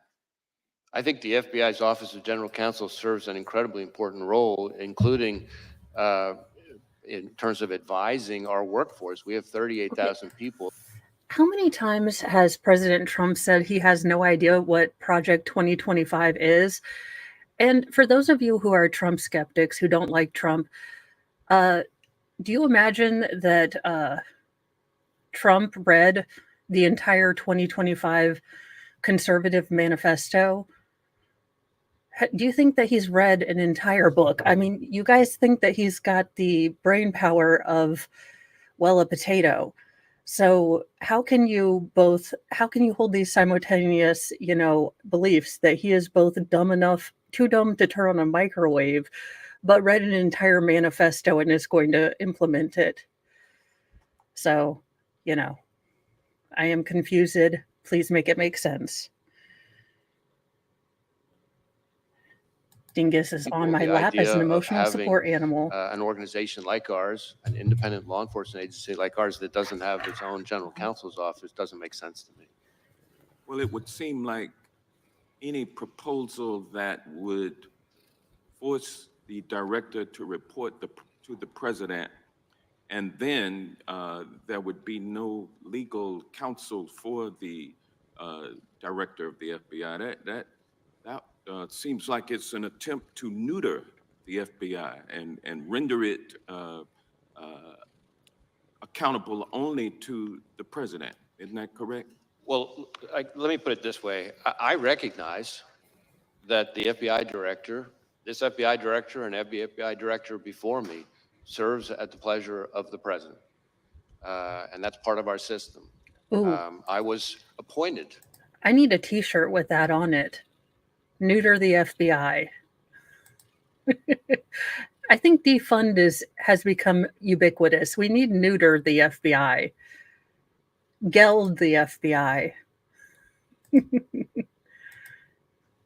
By President Trump. I respect that. I think that's a part of our structure. But independence in terms of how we do our work is what matters to me. And we need to be able to do our work in a way that is free from political interference. Well, you wouldn't be able to do that by reporting everything you do to the president and getting his authority and approval before you take action, correct?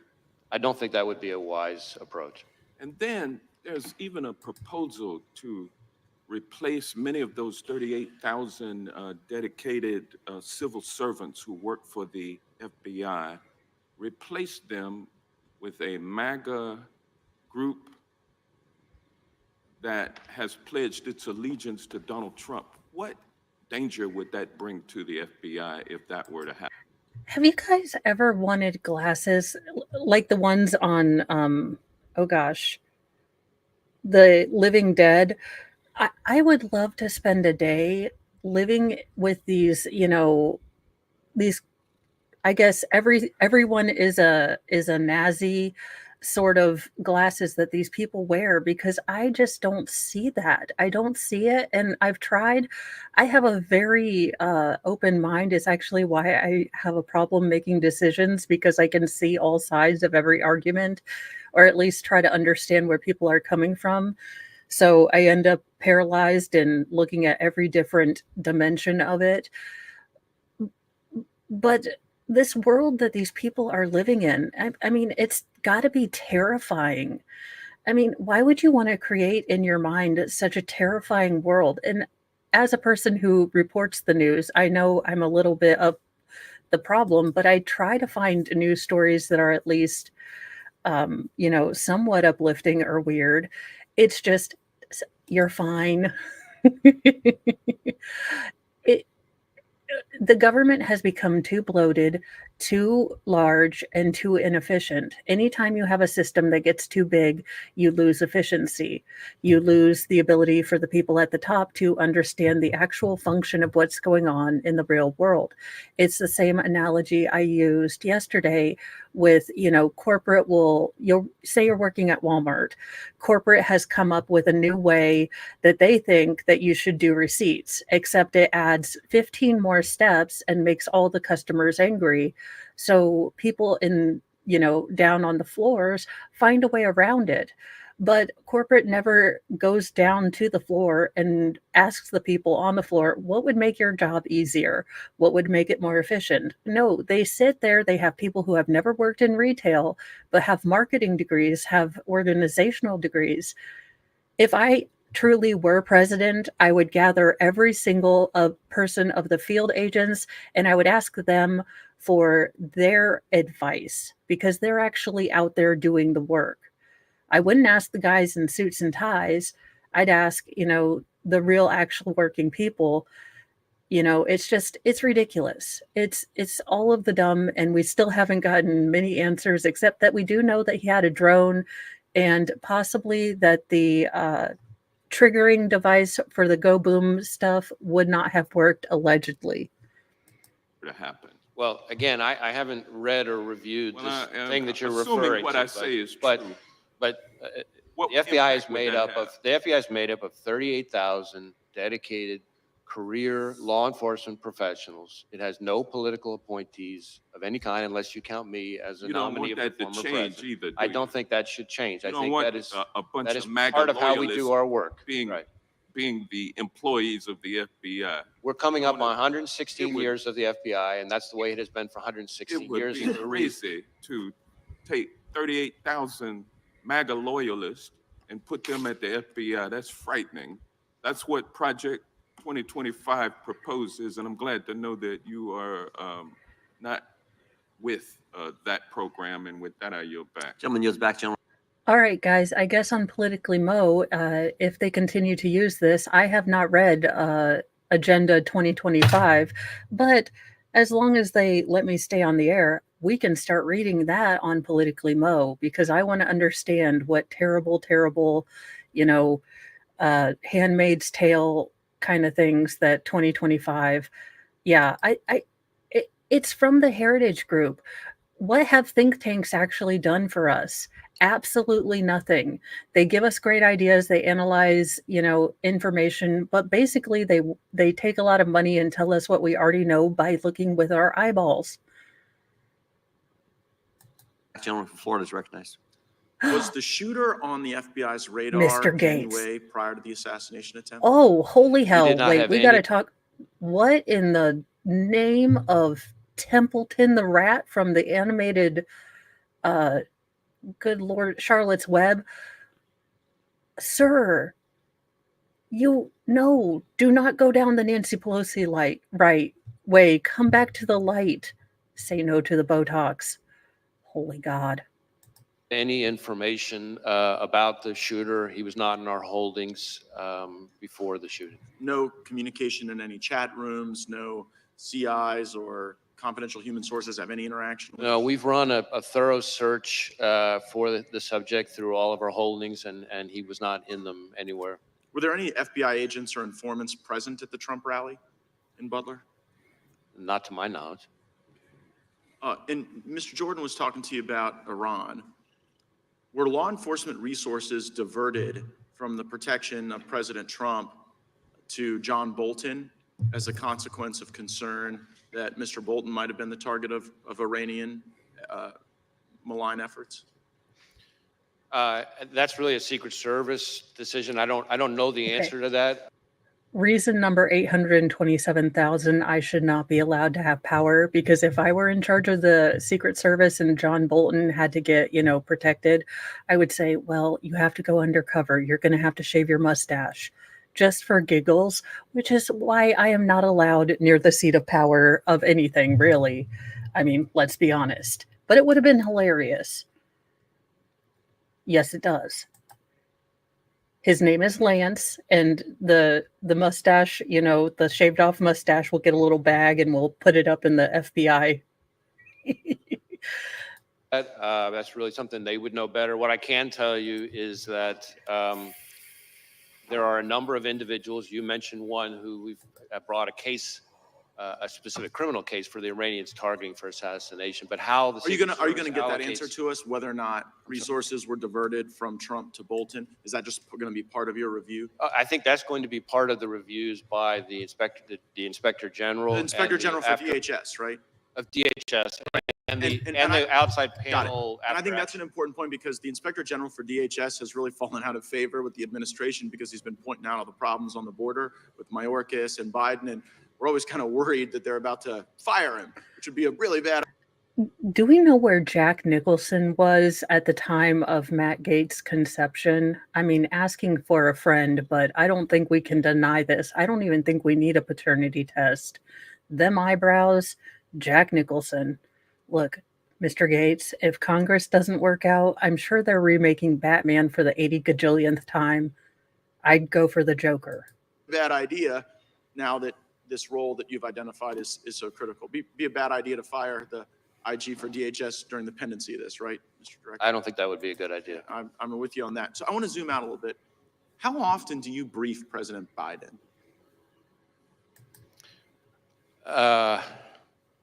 You mean on this No, just specific generally. case? No, in your role as FBI director. I mean, I don't know that I could give you a number. Is it like weekly, monthly, daily? It's not at a regular cadence. There have been times when there've been. We have a Snapchat account. We send each other funny emojis. I let him know when I'm at Starbs. And, when Grey's Anatomy's on, we just stop. Oh my God, we have figured it out. That is exactly who he looks like. We must investigate this potential cloning experiment in action. Months at a time when I haven't, and then there have been times when several days apart I have. Okay. It's always with other people. The vice president, is she typically there? Often has been. Okay, so when did you notice his decline? In my interactions, in my role, all my interactions with the current president have been completely professional. Oh. Right, but I mean the Have a good cognitive day, decline. Amy's I'm not saying Positive he treated you Pathways. unprofessionally, just maybe not picking things up as quick. He's going to be like, I'm a trained law enforcement and an agent and an excellent observer of both body language and cues. And you failed to miss the big demented, turd in the punch bowl. Are you kidding me?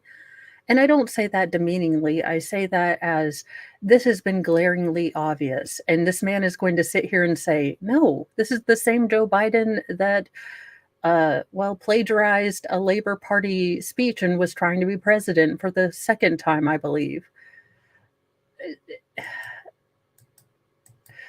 You are as transparent as a brick wall smeared with Vaseline. As quickly as he used to. Again, I don't meet with him very often, but what you're describing is not something that I've observed during my interactions with him. I mean, we've had it observed so often that the ranking member and Mr. Schiff on this committee have said that he could no longer continue as a candidate. And so, since you're the FBI director, I was just sort of wondering, like, who's running the country? Like if something bad happened, you'd have to go brief President Biden about it right now. God forbid. And on any number of occasions, I have briefed the president, and as I said, those briefings have all been uneventful and unremarkable. Okay, I have to call it out on both sides. This is not related, though it is a cogent question, because I will say I have wondered that for many a times. I mean, this is akin to the end of the Woodrow Wilson administration, where it is now widely believed that his wife was running the country. His signature changed. He had a stroke. But I definitely believe that this is a puppet administration now, in the more true literal sense. My thoughts about it before that were that he was more of a figurehead candidate and not really a force unto himself, if you will. I can imagine them being uneventful. But in the work where the vice president's also present, like you say, there's like more than half the time there's these briefings, she's there too? I don't know if I said more than half the time. Certainly, there have been times where she's been present. There have been other times where she hasn't. I take you at your word when you say this is the most complicated threat environment you've ever observed over a long career in law enforcement. And I'm just kind of wondering, with this assassination attempt, with the invasion at our border, with all the Hamas that have been let in that you've talked about and briefed about, like, is Biden up to it? And if he's not up to it, and you're a guy who's been regularly briefing him, like who's been in on this conspiracy to hide the real Joe Biden from all of us for years? It never occurred to you that this guy wasn't up to it in all these briefings you did? Okay, Mr. Gates, I accept your resting douche face because you generally ask questions, but your ADHD must be on 11 today because you are way off topic, and I admonish you. As I said, my briefings with the president have all been completely fine. Were they between 10 a.m. and 4 p.m.? He's asked questions. There hasn't been anything of note in the area that you're talking about. Yeah, did you ever have to brief him before 10 a.m. or after 4 p.m.? We hear those are as good hours. At least he made Ray laugh, but stay on topic. You're not a comedian. I pretend I am. So certainly times that I have briefed have included don't steal outside my those gerb. hours. Right. I just, I think the American people want to know how we got to this point with someone who's so diminished, his own party has basically put him out to pasture. And since you had close proximity and the vice president had close proximity, I'm just kind of wondering if you were being straight with all of us about how things were going with him. I guess we'll have to figure that out. You can count on me to be straight with you, sir. We'll see. Gentleman yields back. Gentleman from Tennessee. Sir, you are trying to get struck by lightning in the middle of DC with a bunch of other people who are about fit to, get struck by frickin' lightning. I mean, okay. All righty then. Recognize. Thank you. Firstly, I'd like to recognize, unfortunately, the fact that our colleague and my colleagues side by side made for many, many years in this committee, Sheila Jackson Lee is no longer with us. She was a great member and a force for America, and her loss is felt and great. Secondly, I'd like to say to the FBI director that there were some remarks made when you were introduced, peremptory remarks saying that people don't have great faith in the FBI and et cetera, et cetera, et cetera. I have great faith in the FBI, and I think most of us on this side of the aisle do. We appreciate your work and we appreciate your being here. Some Oh dear Lord, he stole his wife's dress jacket or suit jacket. This is not good. He's having an office moment. I'm just kidding, he didn't, but that skullet is on fire, sir. Keep growing those scraggles of hair longer and longer, and you can have a skullet ponytail. Also, Some on the other side unfortunate of the aisle pops. have cast aspersions upon the FBI and upon law enforcement. If they don't want to support law enforcement, that's their business. But I support law enforcement, and the FBI is the top rank of law enforcement in our country. So I thank you and all of your people that work with you. Secondly, there's been some questions about the FBI maybe being weaponized. Did President Biden ever ask you to get involved in the case in Orlando, Florida, where Kevin McCarthy says that Mr. Gates was investigated for some sexual involvement with a 17-year-old girl? Did the president or anybody in the Democratic Party, as Mr. McCarthy has suggested, weaponized you and tried to get you involved in that case? No, sir. Good. Thank you. Just Well, wanted to make sure of that. all right. So it's been 1 hour, 11 minutes, and they've gone full thunder, or was it Tropic Thunder? They've gone full Tropic Thunder. Wonderful. Also, look, this kind of catty behavior is saved for Drag Race and Project Runway. So you two cat it out back there with, Coach Tim, and he'll say, make it work. And then, but seriously, y'all are screwing with I am trying to stay on topic, and y'all are being squirrels today. Also, yeah, but still, the side bitchiness is again reserved for the likes of RuPaul's Drag Race and Project Runway behind the scenes. I haven't seen them in a while. You'll be shocked to know that Mr. Mo and I rarely agree on television shows. So he was not a fan of, RuPaul's Drag Race. All right, let's see if we can stay on topic, and maybe we'll talk about the assassination attempt. It'll be a real shocker. Butler, Pennsylvania, I read something about a ladder. He used a ladder to get up on that roof, and that the ladder was found somewhere a distance away. Is that true? So we do know that he purchased a ladder. I think if I recall correctly, it was about a 5-foot tall type of ladder. But importantly, we did not find the ladder at the scene. So it's not clear that he used the ladder to get on top of the roof. So you don't think we're the ladder... still digging into all that, things related to the ladder and his access to the roof, but he did buy a ladder. Okay. Did he effing Wingardium Leviosa his ass up there? Did he apparate? We know he bought a ladder. It is 13 days out. Y'all should know something. You should know his blood type, his favorite anime character, the waifu pillow that he owned. I mean, come on now. But the ladder was not found at the scene. Ladder didn't have any feet on it. It didn't walk off.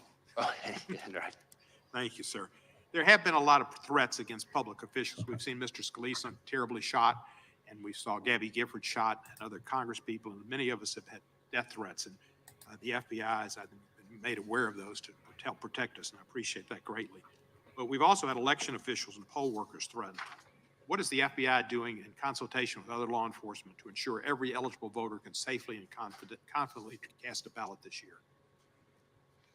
So when it comes to threats to election workers in particular, we participate in the election threats task force that DOJ set up. We also, and there have been quite a number already of arrests and convictions under that task force. We have got a number of investigations underway that involve all kinds of threats to election workers, ranging from online threats to, there was even some mailings that included fentanyl. So there's been a number of types of threats to election workers. And these are, after all, people who are putting in their own time for the good of the country to try to help us have a functioning democracy. And so the idea that they would be targeted with violence. Okay, just a quick civics lesson for everyone here. We are a constitutional republic. We're a representative republic. We do not subscribe to democracy. We are not a democracy. We have democratic processes, but we are not a democracy. And this, I blame the Department of Education, the federal one, because civics have been taken out of school. Is just outrageous. I know, We shock are and awe. sharing information with election officials about things to be on the lookout for. We have election crime coordinators in all 50 You'll be prepared for election day with additional, FBI will be looking out for. Yes. Thank you, thank you. Jeffrey Epstein. You're welcome, Slinky. I'm only staying calm because I have a tiny ball of, well, not so tiny anymore, but a little kitten ball that's resting quietly. So I'm like, okay, I can remain calm. I have a nice calming weight on me, and he's not trying to steal my food right now. So he's a good boy for right now. Been in the news a lot lately about involvement with certain people high in politics involved. Did the FBI conduct the raid on his townhouse in New York when he was incarcerated in New York? There was a raid on his East Side townhouse. Well, I don't know about a raid. I know we executed a number of searches in the course of our fairly extensive investigation. Okay. Tell me, What in the mystery island are we talking about Epstein about? Y'all, the entire congressional supply of Adderall was missing today, apparently, is all I can say. The last couple hearings have actually stayed on topic, but this one has just been shenanigans. And Ghost, when he wakes up, he will be good, but he is taking a nap. He is out. Of course, he was up at 3 a.m., so I'm sure he is tired. tell me if during that search, if you came across and have within your possession of the FBI tapes of him with other individuals that he might have taken in people in compromising positions. Yeah, I don't know that there's anything I can share related to that. I can see if there's information we could provide and maybe get back to you on it. If there were tapes of people in prominent positions, friends of his he'd posed for pictures with, possibly in compromising positions, it would be, the public, I think, has a right to see those.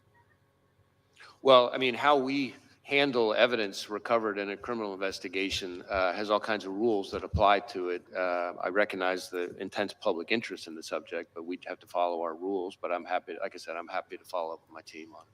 Thank you, sir, and I appreciate your service, and thank you for being here today. Gentlemen, yield the last 5. Chair now recognizes the gentleman from Arizona. Thank you, Mr. Chairman, and thank you, Director Ray, for being here. How many shots did the shooter fire? Well, we know that he fired at least 8 because we recovered 8 cartridges on the roof. Okay, and are all the cartridges and the unspent bullets, have they been, you know how many there are accounted for all of those? I assume, yeah. We believe we have. Again, was lots of work still ongoing, but yes, we believe we have accounted. And did the recovered shells, the cartridges, match the shooter's rifle? My recollection is yes. And you conducted analysis that confirms that? Well, we work with ATF, but yes, so some of the work has been divided up. But. And how many shells casings were recovered from the location of the counter snipers? I'm sorry, I couldn't hear the last part. From the counter snipers location? That I don't have the answer, at least here at my fingertips. Okay. Did the blood and tissue pattern of the shooter, did it match the stories or the witness testimony that you've heard so far? Can you, well, I'm not sure I'm following the question. Well, I assume you've interviewed the counter.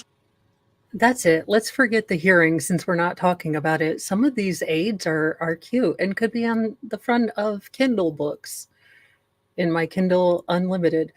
Yeah, he does. He has the dad bod thing and the nice beard and nice full head of hair. I say we just start.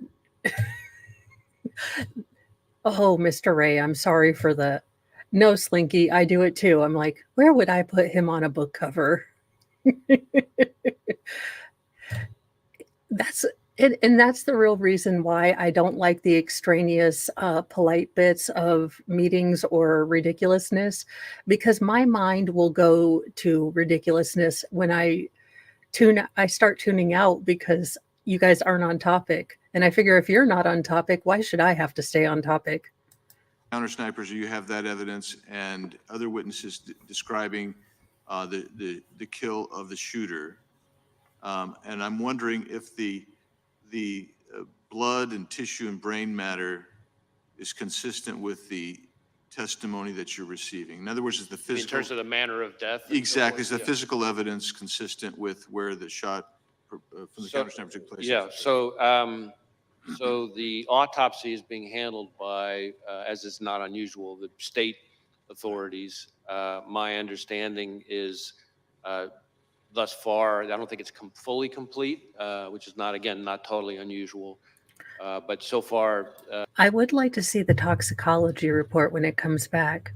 It's amazing the amount of these people involved in major incidents that are on a cocktail of. And look, I think that if you feel that medication helps you when you're having a really depressing time, then that's fine. I have no judgment. I'm not Tom Cruise. I am a redhead who wears a sparkly cowboy hat on the internet. Do not take my life advice or beliefs as your own. Anywho, it is shocking the amount of these people that are on some fairly heavy medications, and it does raise a bigger question, and I wish we would actually look at that question, but it gets bogged down in this political shenanigansville. nothing remarkable on that front. That's from the body itself, but from actually the scene where the shooter was found, is everything consistent with the testimony, the physical evidence at the scene? Is that consistent with the testimony you've seen, that you've heard so far? So far, yes. Again, ongoing investigation. Were you able to determine whether the shooter took the gun up with him when he climbed up to the top of the roof, or was it already placed there somewhere? So that is something that we're drilling into right now that we don't know the answer to yet. I can tell you, which may be relevant though to your question, that and I don't think this has do been not reported know. yet, that the weapon had a collapsible stock, which could explain why it might have been less easy for people to observe. Because one of the things that we're finding is people have observed him. The first people to observe him with the weapon were when he was already on the roof, and we haven't yet found anybody with firsthand observation of him with the weapon walking around beforehand. So that doesn't mean he wasn't, obviously, but the collapsible stock is potentially a very significant Okay. feature that. I'm not a force multiplierologist expert, but with the forces and the pressures involved in, making a freedom seed go downrange, a collapsible stock would be really, really dangerous, wouldn't it? Because wouldn't it be structurally at least less sound as the part that isn't collapsible? I don't know. Like I said, these would be dumb questions Mo the senator would ask. That might be relevant to that. Did he have a scope? I believe so, but as I sit here right now, I don't remember. Okay. Oh, okay, good to You know. mentioned about 2 hours before the incident that he'd had a drone and he was using a drone. Instead of me putting words in your mouth, just tell me how you discovered the drone, how you discovered the time, and how you discovered, if you can describe what he would have been observing with the drone and how you determined that. So this is something that's very much ongoing right now. We're going back and forth with our lab as they continue to do work on it. What I would say is the drone was in his car. As I said, we've been able to, by exploiting the drone, determine its use and flight paths. There were no pictures or videos on the drone of the day of the rally, for example, but we have been able to reverse engineer the flight path of the drone from the day of the rally. And that's how we know that for about 11 minutes from, I think it's around 3:50 p.m. to 4 p.m., somewhere in that range, he was flying the drone, and we have the flight path. It's about 200 yards away from where former President Trump would ultimately be speaking. And so that Within would the- have primarily given him a vantage point. I'm trying to think how to describe this. If the former president's podium is that way, Yeah. the drone would be over here looking, say 200 yards again off this way, looking back. So it would have shown the shooter, we think, again, we're still doing more work on this. So I really want to qualify what I'm saying, but I'm trying to be transparent and lean in here. We think it would have shown him kind of what would have been behind him. But when you say behind him, behind the shooter. Correct. Like in other words, almost like giving him a rear view mirror of the scene behind him, except again, he wasn't flying it overhead while he was later back for the assassination. But he would have had, with the drone, he would have been able to also assess kind of what, because the stage, I assume, was already set. He would have been able to assess that angle with rooftop as well, forward and backward, I assume. Well, certainly going towards the podium. Again, we're still trying to figure out exactly what he saw because we're having to, in effect, because there's no recording of what he saw during those 11 minutes. Our hypothesis at this point, the experts think he would have been live streaming it. And so we're trying to, in effect, say, okay, if this was the flight pattern, given these capabilities of the drone, what would you have seen? What could you have seen for those 11 minutes? And again, it wasn't over the stage or the kind of the hub of the rally. It's about 200 yards away, but it looks like it would have been looking, let's say, length of a football field or so, more, kind of towards the podium. Great, thank you, Mr. How many separate times was the shooter on the premises? So again, with the caveat that we're continuing to do work on it, we believe that the first time he traveled to the grounds was, I think, a week before. And he spent roughly 20 minutes there. Then he went to the grounds again on the morning of the event, it appears, for about 70 minutes, I think. But again, I qualify that. I'd have to go back and look to be sure of that part. And then he came back in the afternoon. So that would be, I guess, a third time for good. But that included things like this drone activity we just talked about. Gentleman from California is recognized. Thank you, Mr. Chairman. Director, thank you for appearing. Thank you for the extraordinary job that you're doing. Please convey our thanks to the women at dear the Lord, Bureau not for you. their incredible work. All right, I need to pause this to let you know that I despise Adam Schiff. And not for his political leanings, but because his eyes are too bulgy. He always looks like he's lying to me. And he's smarmy and greasy feeling. I don't know if it's his aura or his general vibe, but there you go. I'm just telling you this to let you know that I might be a little more petty with him than general, but it's not because he's a Democrat, it's because he's a douche. I've worked with him since I was an assistant U.S. attorney more than 30 years ago. Let me start with a threshold question I'm curious about. When I applied to be an assistant U.S. attorney, I had to go through a background check. Do candidates for the FBI have to go through background checks? Yes. Would someone with dozens of felony convictions survive a background check for the Bureau? No. So they would never be hired by the Bureau? No. Well, clearly the Bureau has, you don't have to comment on this, I know you won't, but clearly the Bureau has higher standards for their hiring than one of America's great political parties. Jesus moldering Christ, you have a person who can barely string together two sentences and not bring up how his uncle was eaten by Guyanan or New Guinean cannibals.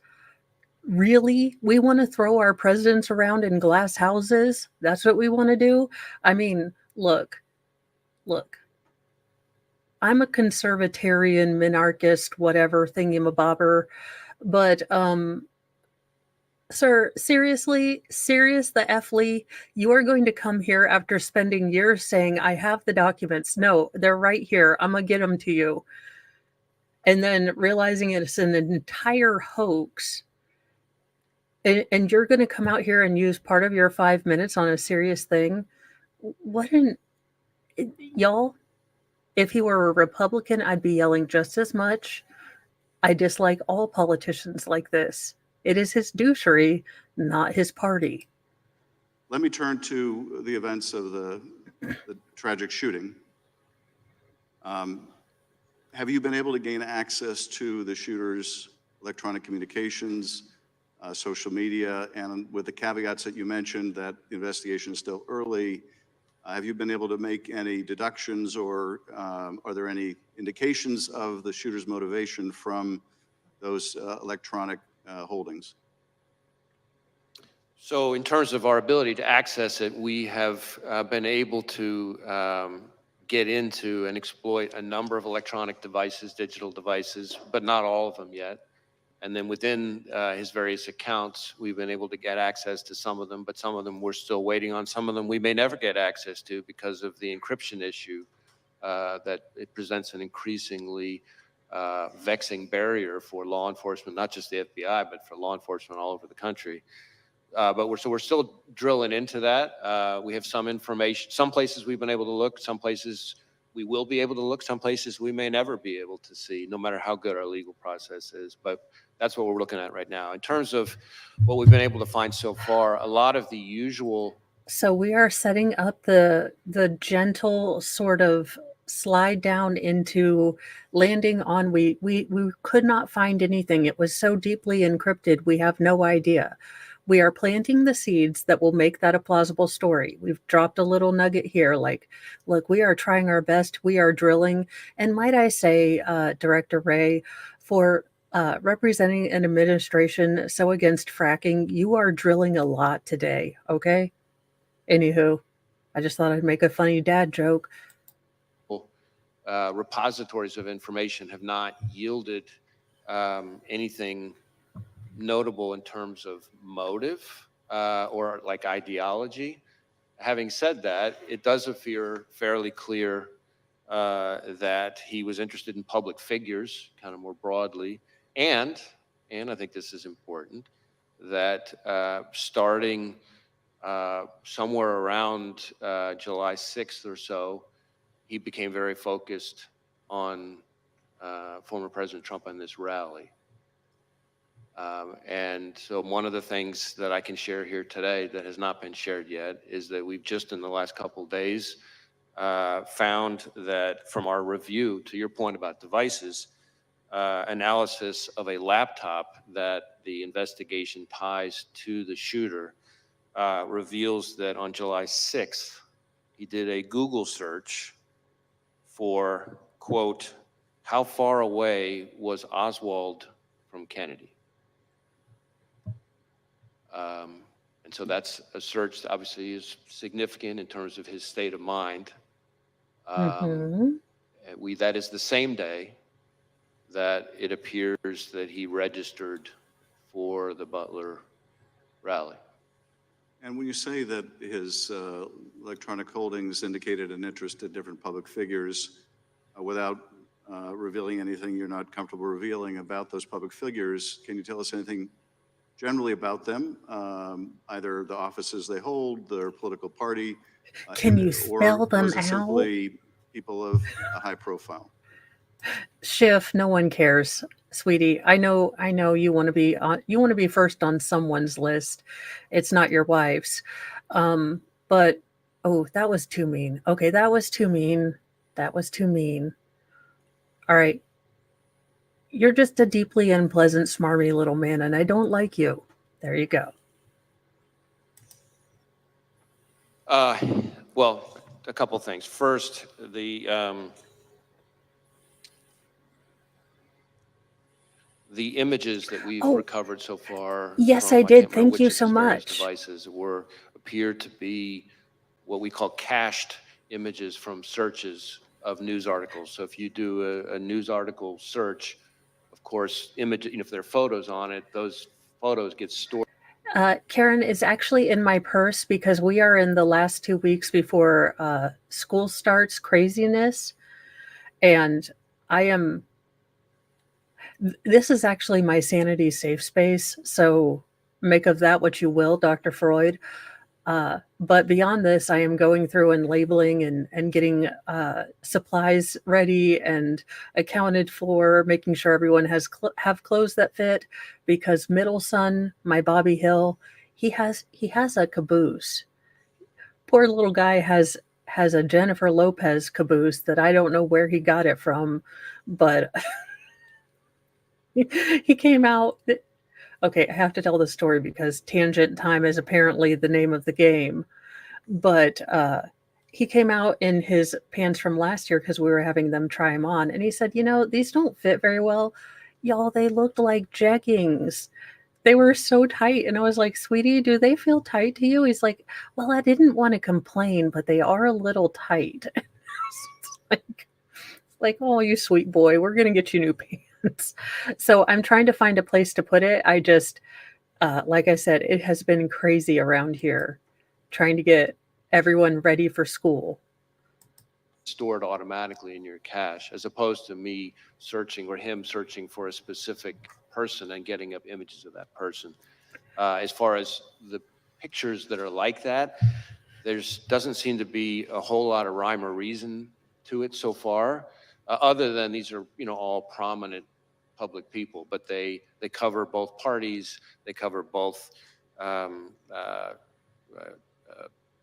U.S. people and even some foreign public officials. So that part doesn't appear to, that one repository of information doesn't appear to be overly indicative of motive other than interest in public figures, but that could be just because he was reading news stories. So we're still trying to drill into that. That's why all of these outstanding legal process returns that we're waiting on for various accounts, platforms, et cetera, any one of them could be one that would have very indicative, very important information. If I could be permitted one very short additional question, Chairman.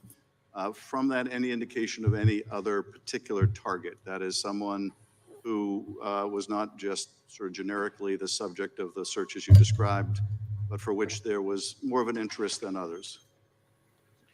There's the information I just described at the moment does not appear particularly indicative of targeting in its own right. But again, that dot, once we get other information, could connect in a way that might be more meaningful. But I'm sharing that piece of information with this committee and with the American public, but I think it's important that we put down a qualification. This does not appear to be some kind of target list or something like that. This is cached images from running searches of news stories. And again, there's nothing at the moment, there's no pattern from that particular piece of information that is overly remarkable so far. Thank you. Thank you, Chairman. Gentleman yields back. Gentleman from California is recognized. Mr. Director, you previously told us that you consider the situation on the southern border to be a massive security threat to our country. Is that still your assessment? I stand by my prior testimony. And in fact, just in the last month or so, we've done, conducted a significant series of arrests. I say we, our Joint Terrorism Task Force is working with ICE of a number. It is rare that I am the one that is trying to stay on track. So I will start docking them. I will start displaying the tangent engaged to shame them. Number of individuals with suspected international terrorism ties. And I have also been very vocal about the fact that since the last time I appeared before you, that we are increasingly concerned about the possibility, not just of a foreign terrorist inspired attack, which is very much a concern, but even the potential for a coordinated foreign terrorist attack, perhaps like what we've seen against the concert hall in Russia, for example, but just here in the United States. Well, the 19 suicide bombers who overstayed visas were responsible for 3,000 American deaths on 9/11. What's your best estimate of the number of foreign terrorists who are now in our country? I don't know that I could give you that number. What I can tell you is we have lots of foreign terrorism related investigations, but that doesn't mean that's that all of them comforting. came in illegally or anything like that. It seems to me that the simplest act of terrorism would be for dozens of guerrillas to attack low security, high density venues, for example, Friday night high school football games. Flux, welcome to Congress without Adderall. Apparently, their entire supply of Ritalin is gone too. So we have Squirrel Congress. Apparently, we have no idea that we're going to stay on any topic related to the assassination attempt. It's been an odd experience to be the person that's like, can we stay on topic? Can we stay on topic? It's a very odd place to be for me as a, chaotic, neutral, semi-goodish person. All across the country at the same hour with bombs and automatic weapons that would produce thousands of casualties from coast to coast in a matter of minutes. How likely is such a scenario? Well, what you're describing would require, of course, a lot of coordination. But what I will tell you, and I think you're onto a particularly important point from my perspective, which is that unlike the 9/11 attacks, which, again, I was in FBI headquarters on the day of 9/11, and so I remember it vividly, and I've spent plenty of time in the period after that in my prior positions engaged with the families and the victims. But what we're seeing more and more with the foreign terrorist threat, and frankly, also the domestic terrorism threat, is a focus on kind of like what you're talking about, well, what I would call soft targets, which is really for the American people's benefit, just intelligence community speak for where everyday people live their everyday lives. What terrorist groups? Sir, Mr. Ray, I'm going to call you Mr. Ray because I was taught to respect my elders. But including yourself in the intelligence community is an oxymoron of the universe. Now, I understand that that doesn't literally translate to the definition of an oxymoron, but it is such an assault to the meaning of the word intelligence that it hurts my brain. Groups have now infiltrated our country that you're tracking.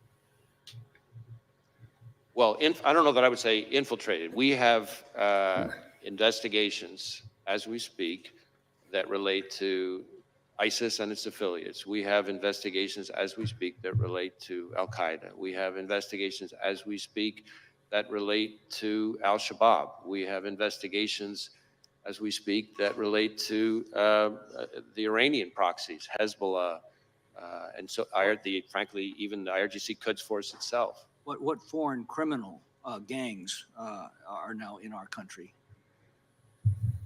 that you're most concerned with? Well, foreign criminal gangs, I mean, we obviously have investigations, a lot of investigations into, gangs like MS-13, for example, and some of its counterparts. Although I think if you were to talk to most chiefs and sheriffs like I'm doing every week, we shouldn't underestimate how prevalent neighborhood gangs are, really. It's a lot of the gang violence. I'm concerned about those that we've allowed in through the southern border and what threat they are now posing. Do you believe that the vetting performed at the southwest border is adequate to ensure that aliens with terrorist or criminal gang ties are not being released into the United States? Can I also just say from 11-year-old me that when I envisioned my adult life being ruined by an alien invasion, I am disappointed. Hollywood told me that Will Smith would be there punching aliens, and he just slapped Chris Rock. The future is a crock, for the love of all that is holy. I was informed that we were going to get overrun by, aliens, and I just assumed ET. Damn it.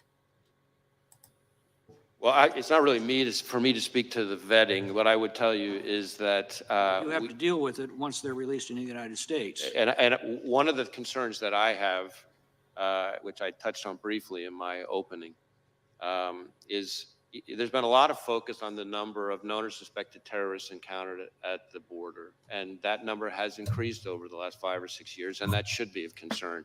But frankly, to me, the bigger concern is individuals who weren't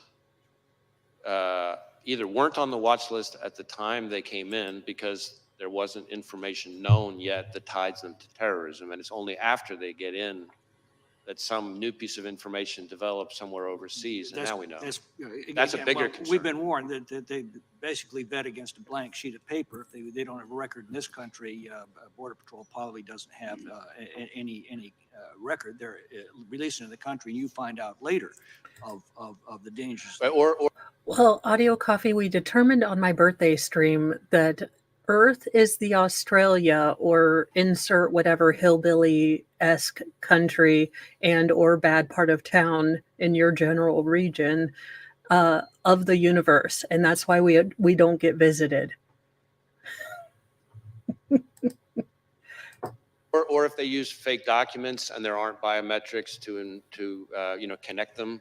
Sometimes there are people who come in who, because of the nature of the threat information that puts somebody on the watch list, there wasn't, fingerprints from the person at the time, because not every piece of intelligence comes with fingerprints. So then the guy comes in using a fake ID, and of course, there's no reason to connect them. And of course, the 2 million gotaways you know absolutely nothing about. Exactly. Well, I don't know about absolutely nothing, because we may come across them in other things. I mean, one of the key parts of our collective defense here is that we work with 800,000 sworn law enforcement across the country, and we train them on the right questions to ask and things like that, so that we can build in additional eyes and ears if they, do a traffic stop or whatever happens to be. We run a greater chance of leveraging all that to pick up people who may have slipped through the cracks. Gentleman yields back. The gentleman from California is recognized. Director, we're about 100 days until the election. Oh, Jesus. Russia has attacked. Okay, again, it is not because he is a Democrat. I don't like many of the Republicans, but Eric Swalwell screwed a Chinese spy for years, and somehow he is on the Intelligence Committee and the Homeland Security Committee. Riddle me this, Batman. Why?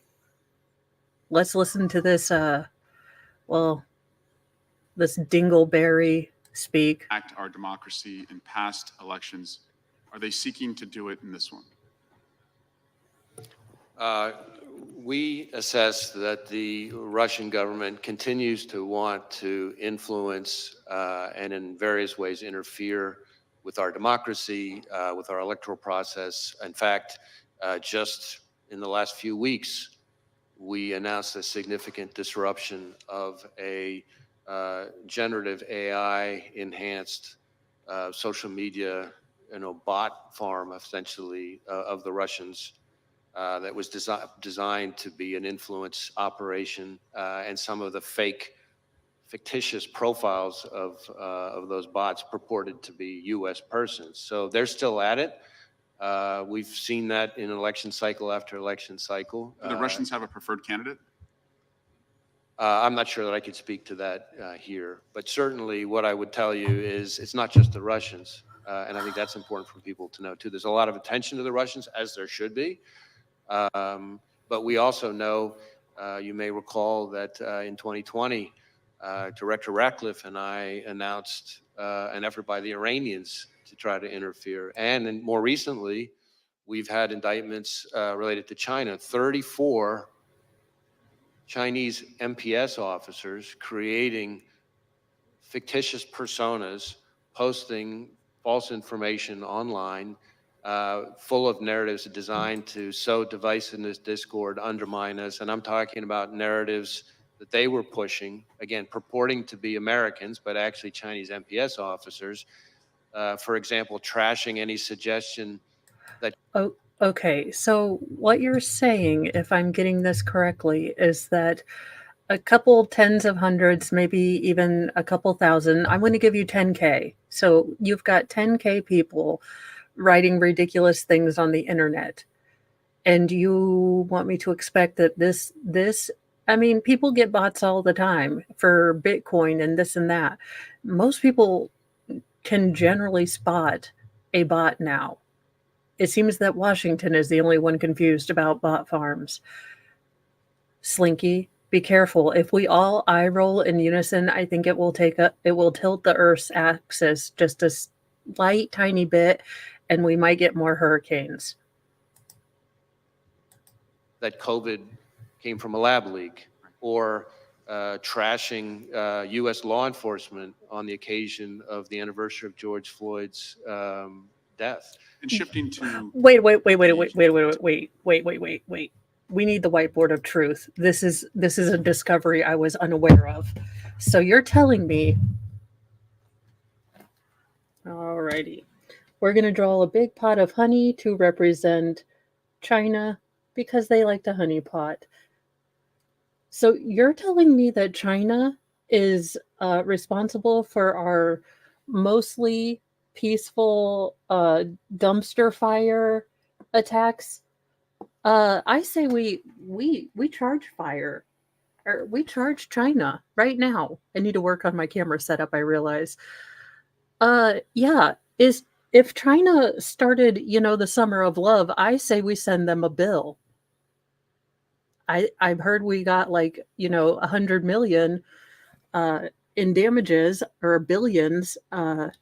China, we take one of those large oversized checks, if you would, sent over by whichever okay, I'm just going to say this, in my opinion, effeminate pop star you have, male or female, or in mounds of pennies. I don't care. I'm a shenanigans candidate, so do what you will, but we will expect payment soon.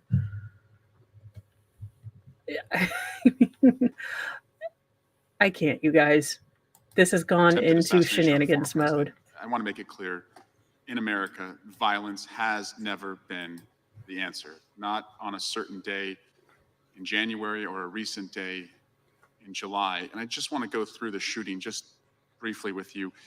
How many armed officers were within the perimeter? Just ballpark figure. That really goes to the security posture, which is the subject of the DHS Inspector General's review, and the outside panel, independent panel that's. Would you say probably more than 100, though? I have to believe that number, but I don't have that number at my fingertips. Our focus is on the shooter and his attack. And the shooter was able to get 8 shots off before he was killed. That's what it would appear, yes. Type of weapon used by the shooter was an assault rifle? Was an AR-style rifle. So that means one trigger pull, 1 round. Is that right? Essentially. Do you like to shoot? Do I? Yeah. Yeah. Yes. Do you know the difference between an AR and a bolt action rifle? I'm not going to try to sit here and engage on sort of firearms expertise, but I've fired a variety of weapons. But had the shooter used a bolt action rifle, would that have been one trigger pull, 1 round? That's my understanding. Would there have been more? Well, on an assault rifle, trigger pull round, bolt action non-assault rifle. What's the difference? Wait. Is Swalwell now going to argue that we need to go back to muskets and packing our own cartridges? What in the hell point is he trying to make? Well, he would have gotten less freedom seeds down the range if he had a bolt action, you dum-dums.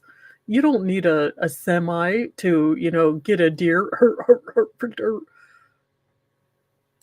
And yes, you need a band of all your friends. Look, deer don't like me. They just don't. There is a vendetta. I don't know what I did in a past life. But look, if I go traipsing in the woods, it's not going to be with a bolt action, sir. Sure, slower. Allegedly in Minecraft after a boat accident. He was able to get more rounds off more quickly than he would have with other kinds of weapons.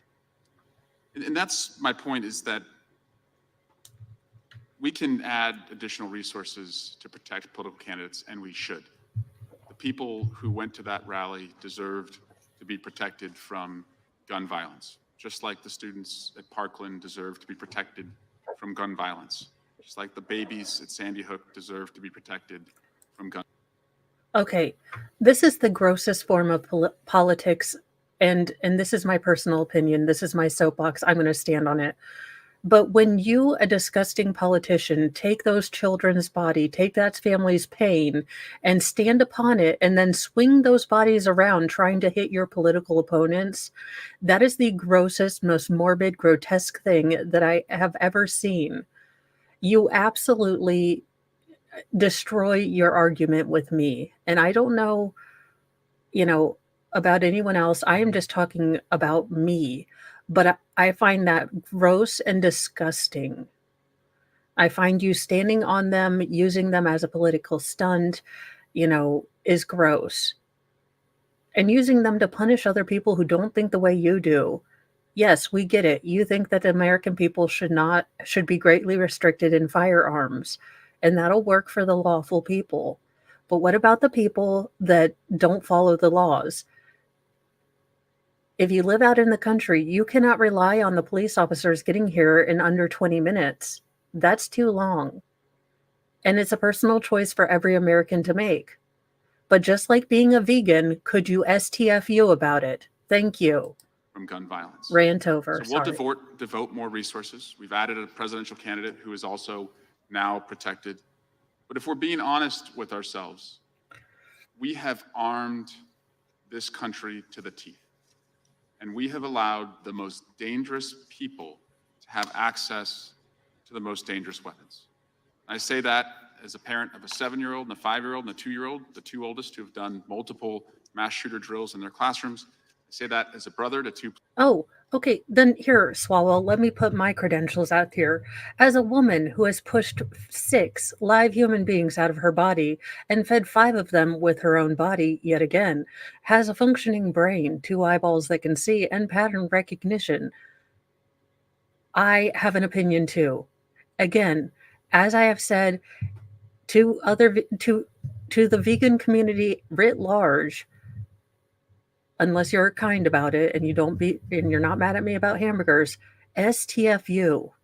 Also CrossFitters sometimes. I mean, I'm just saying, when you're trying to get me to join your cult, like, no, seriously, you can do all the things, we can modify them. No, I can't do all the things. We can't modify a lot. No, sir, we can modify stuff. Again, I really appreciate you trying to talk me into giving you $400 a month to work out at your torture gym, but you're a little too perky and smiley and scary. So I'll be leaving now. Thank you. Goodbye. That's exactly how that went. Only I just said, oh, I'll think about it. I've got to run it by my husband. But that's what I was thinking inside my head. Anyway, as with the theme of tangents, let's go back to Snortwell. To police officers who walk a very violent beat. And I say that as an elected official who believes that my colleagues deserve to be as safe as I deserve to be when we are at political rallies. And so we really need to step back and think, if we allow these weapons to be in our country, can we truly protect our elected officials? And can we truly protect, most importantly, our children and the next generation? I yield back. Won't somebody think of the children? Gentleman yields back. Full in It is Lovejoy, everyone. Good to Full in have Mr. Lovejoy. Massey back with us today. Some of us had a chance to go to Kentucky over the last few weeks and visit with Thomas and his family and hear all kinds of wonderful stories about Rhonda. Amazing, amazing lady, gentle spirit, and we're glad to have Mr. Massey back with us. And the next 5 minutes belong to you, Congressman. Thank you, Chairman. Director Ray, how many counter snipers were present at the rally that day, and which of the counter snipers took the shot that took out the would-be assassin? I don't have the number of counter snipers. I know it was the Secret Service counter sniper who took the shot that eliminated the shooter. We've conducted a number of interviews, including of him. So was it one of the two that we see? Yes, I believe Massey is represents Kentucky. Also, is it bad that if I were elected to Senate, I would totally overspend on my poster board fund? I would have so many memes on big giant poster boards up in my office. They'd be like, ma'am, what are you going to show those? Or what? And I was like, look at this meme. It's hilarious. We're going to get this blown up at Kinko's. Go get it. I mean, look, it's not like Washington's frugal with my money. But yes, his wife did pass away recently. He is back from just burying her and having her funeral. So I'm actually pretty impressed that he is here. He has been on Tim Pool, I think, several times. And he's a pretty down-to-earth and kind of, salt of the earth kind of guy, in my opinion. We see in the videos on top of the roof, or was it a different location that was shot? I'm afraid I don't have that at my fingertips here. Okay. You mentioned that the would-be assassin bought a 5-foot ladder. You have a credit card evidence of that, but it looks like on the scene there was a larger ladder that he might have used. Do you know which ladder he used to get to the roof? And do you have possession of that 5-foot ladder and the other ladder? And do you know how the taller ladder got to the scene? So this whole business about the ladder is something we're drilling into more. We do have possession of the 5-foot ladder that he purchased close in time. I am just getting this from our administration buzzword committee, and drilling down is now going to become the new circle back. So for everyone to know that drilling down is the new circle back. You're welcome.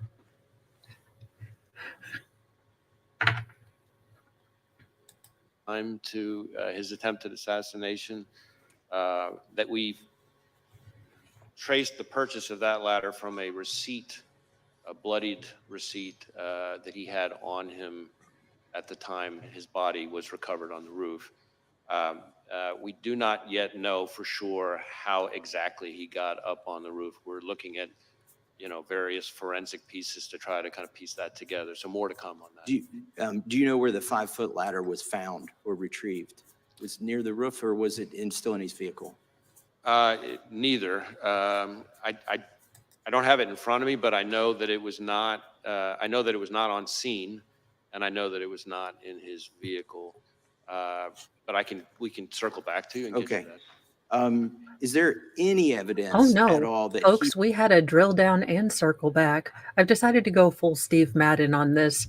We've had a drill down and a circle back. So now we're going to see if that deflection worked. Let's see if old Massey will catch this and maybe get him. he may But have that was been a in fine contact with somebody obfuscation. else before this occurred that may have had any prior knowledge or may have helped him plan this event? Well, needless to say, that is a question that we're intensely focused on because that would obviously be incredibly meaningful. So far, underline, so far, we have not found any evidence of any accomplices or co-conspirators, foreign or domestic. And you're using geolocation data to see if his cell phone was near another cell phone, I presume? Right, we're doing lots of different kinds of cellular analysis, geolocation stuff, looking at his accounts. He, from everything we've seen, Checking his Pinterest. which is consistent with what we've learned in interviews. A lot of people describe him as a loner. That does kind of fit with what we're seeing in his devices. His list of contacts, for example, is very short, compared to what you would normally see from most people. So it doesn't appear to be a whole lot of interaction between him, face-to-face or digital with a lot of people. Okay, thank you. That doesn't mean there's not any, and that's why we're drilling into. We're trying to talk to anybody who's had any engagement with him whatsoever, digital, in person, classmates, coworkers, Right. et cetera. Appreciate that. And now I want to talk about another possible assassination attempt. And I'll start by showing a video of President Biden. And this is from recently. This is in the last month. If we can play that. Gallows erected to hang the Vice President, Mike Pence. I think it's fair to say it's one of the darkest days in the history of America. Okay, and he's referring to January 6th. Were there gallows erected to hang Mike Pence, as the president says here? I'm not aware of any physical gallows. I can't remember whether from a demonstration perspective, there may not have been some kind of replica or symbol of something like that. That's my impression. Can we show, can you raise that up so you can see it? It looks like there was some kind of prop that was built. The construction doesn't look like it lends itself to actually hanging somebody. It's more of a prop, I think, as you. Okay, Mr. Massey, I can't wait till my scepter comes in. Okay, I am going to admonish you for tangenting. Also, sir, for the love of holiness, Are we now arguing the structural stability of this crudely made, let's just say redneck engineered effigy? I did not have this on my bingo card. As you suggested, that was erected on January 6th. But if the president were correct that these gallows were erected to hang Mike Pence, that would be a very serious allegation, wouldn't it? I would take it very seriously, yes. Has anybody been arrested, or do you have any leads in conjunction with the erection of this gallows? We had a picture Jesus, here Massey, on the don't get them screen, if you can ideas. show it again. It was just up there. There's an individual here who's seen on near. Damn it, Massey. Now someone's going to get charged for, and this is going to be hilarious, but erection of a poorly made prop. They're going to be charged with poor erection on the Capitol building lawn. Actually, okay, depending on who gets caught, that would be hilarious. But, I mean, the entire charge would be hilarious. But terrible. Massey, stop giving the FBI ideas. Damn it. Near these gallows. Has he been arrested? Have you identified this person? You know, I don't know that I could speak to this specific person or the gallows that are pictured on the image. You know, we have had, I think, 850 people who have pled guilty to federal crimes related to January 6th. And I think, you know, another 180, I think it is, convicted at trials. So I can't be sure. And some of them merely for going into the Capitol. But here, the president suggests that individual intended to hang Vice President Pence, which seems like kind of a wild claim myself, given the construction of those gallows. But if we are to take him seriously, or even if we aren't, let me just finish by saying this. If you have no leads, or you're not sure if anybody who erected those gallows was arrested or is being investigated, you know, were there any confidential human sources involved from the FBI or any other agency in the erection of that prop, those gallows? I'm not aware of anything like that. The FBI has never been involved in erections. We don't have them. We don't talk about them. It's a don't ask, don't tell agency. God damn.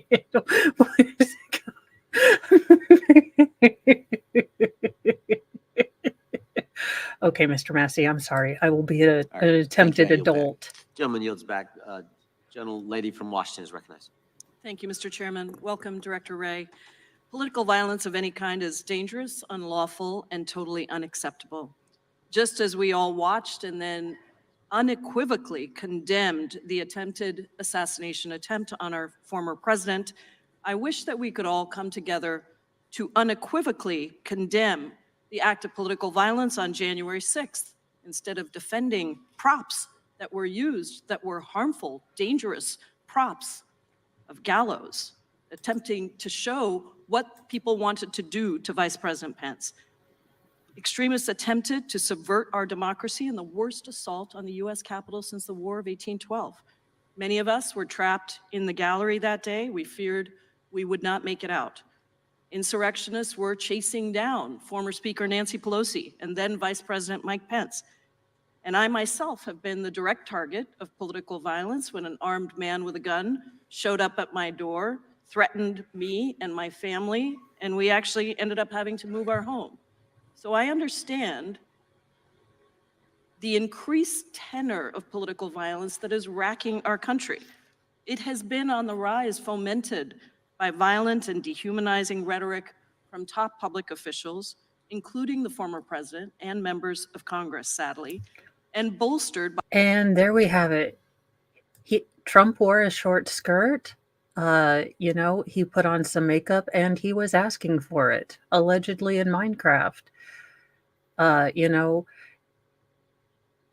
well, this has been an interesting circle because we started with CNN. Trump was taken off the stage because of loud noises, or Trump fell, to Trump did it to himself. I like it.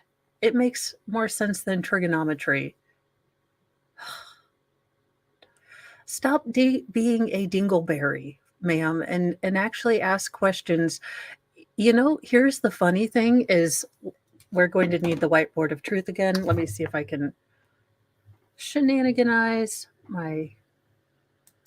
Okay, but here's the really weird thing that I think these senators have all forgotten.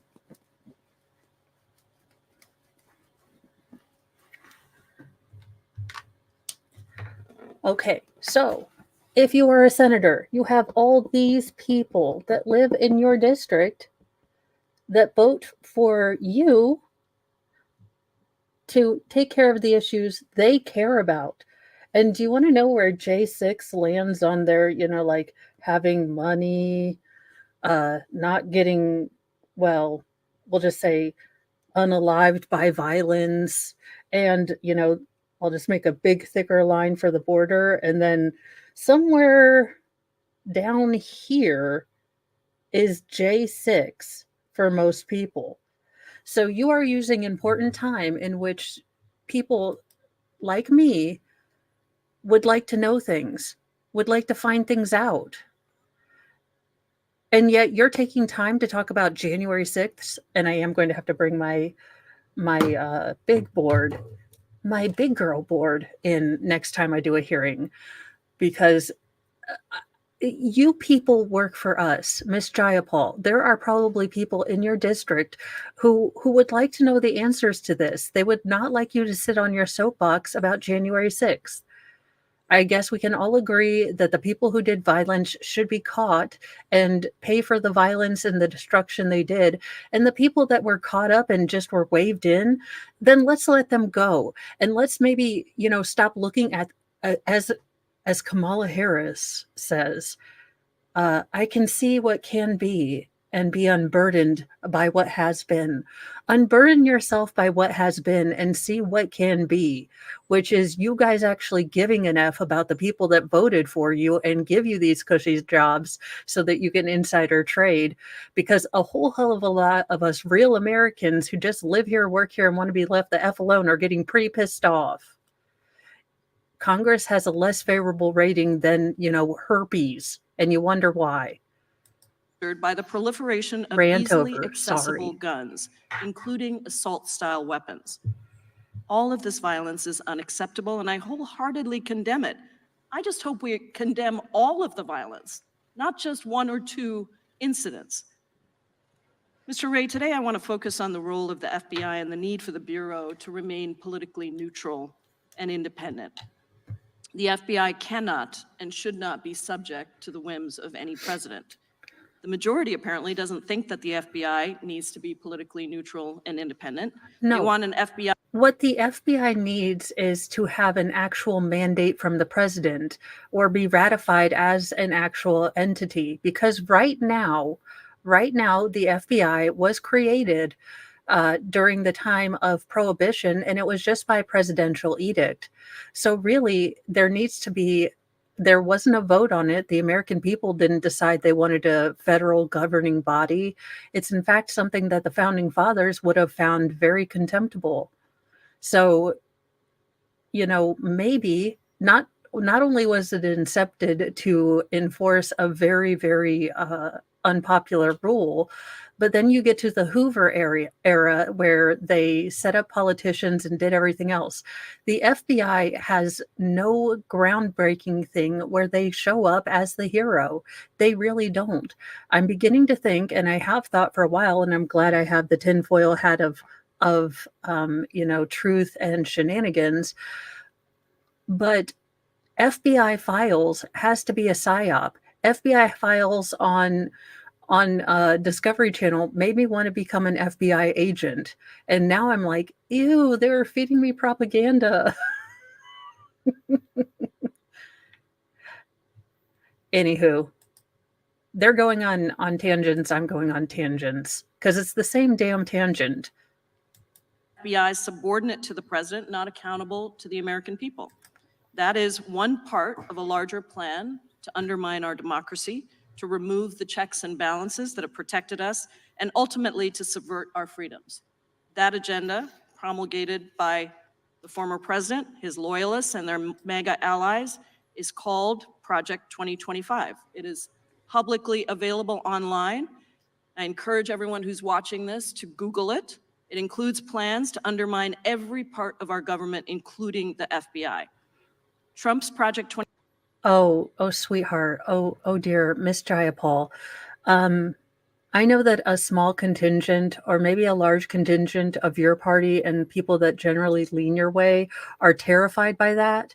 Do you want to know what most Americans think about a great undermining of this Cthulhu-sized bureaucratic behemoth blob conspiracy mutant monster that our federal government has become, and undermining it? Do you understand how many people are like, don't care, hope it happens? Because the federal government has mutated into something that it was never supposed to be. We are supposed to be more like Europe, individual states acting as their own countries, and the federal government protecting that. However, I'm just a person with a cowboy hat of truth and lies. So what can you do? 2025 agenda says that the director of the If FBI I was drinking, must not be I would independent be of dead. politics, but instead must do whatever the president orders. Under Trump's Project 2025, Trump loyalists would undermine the non-political and independent structure of the FBI. Project 2025 openly calls on the next conservative administration to support, quote, a vast expansion of the number of political appointees in every office across the DOJ, especially the FBI. And so, Mr. Wray, given your extensive experience as a law enforcement professional at DOJ across multiple Republican and Democratic administrations, why do you think it's important that the FBI maintain political independence from the president? I think the FBI. It's still under executive purview. You people are missing the point. It still answers directly to the executive branch. That is why they can refuse to give you paperwork. That is why they can refuse to do a lot of things, because they are under executive preview. If you would like to change that, that's going to be something that you're going to have to fundamentally change with the, FBI. But because of the way it was incepted, that's not the case, at least to my understanding. And I could be very wrong, but to my understanding, that's how that works.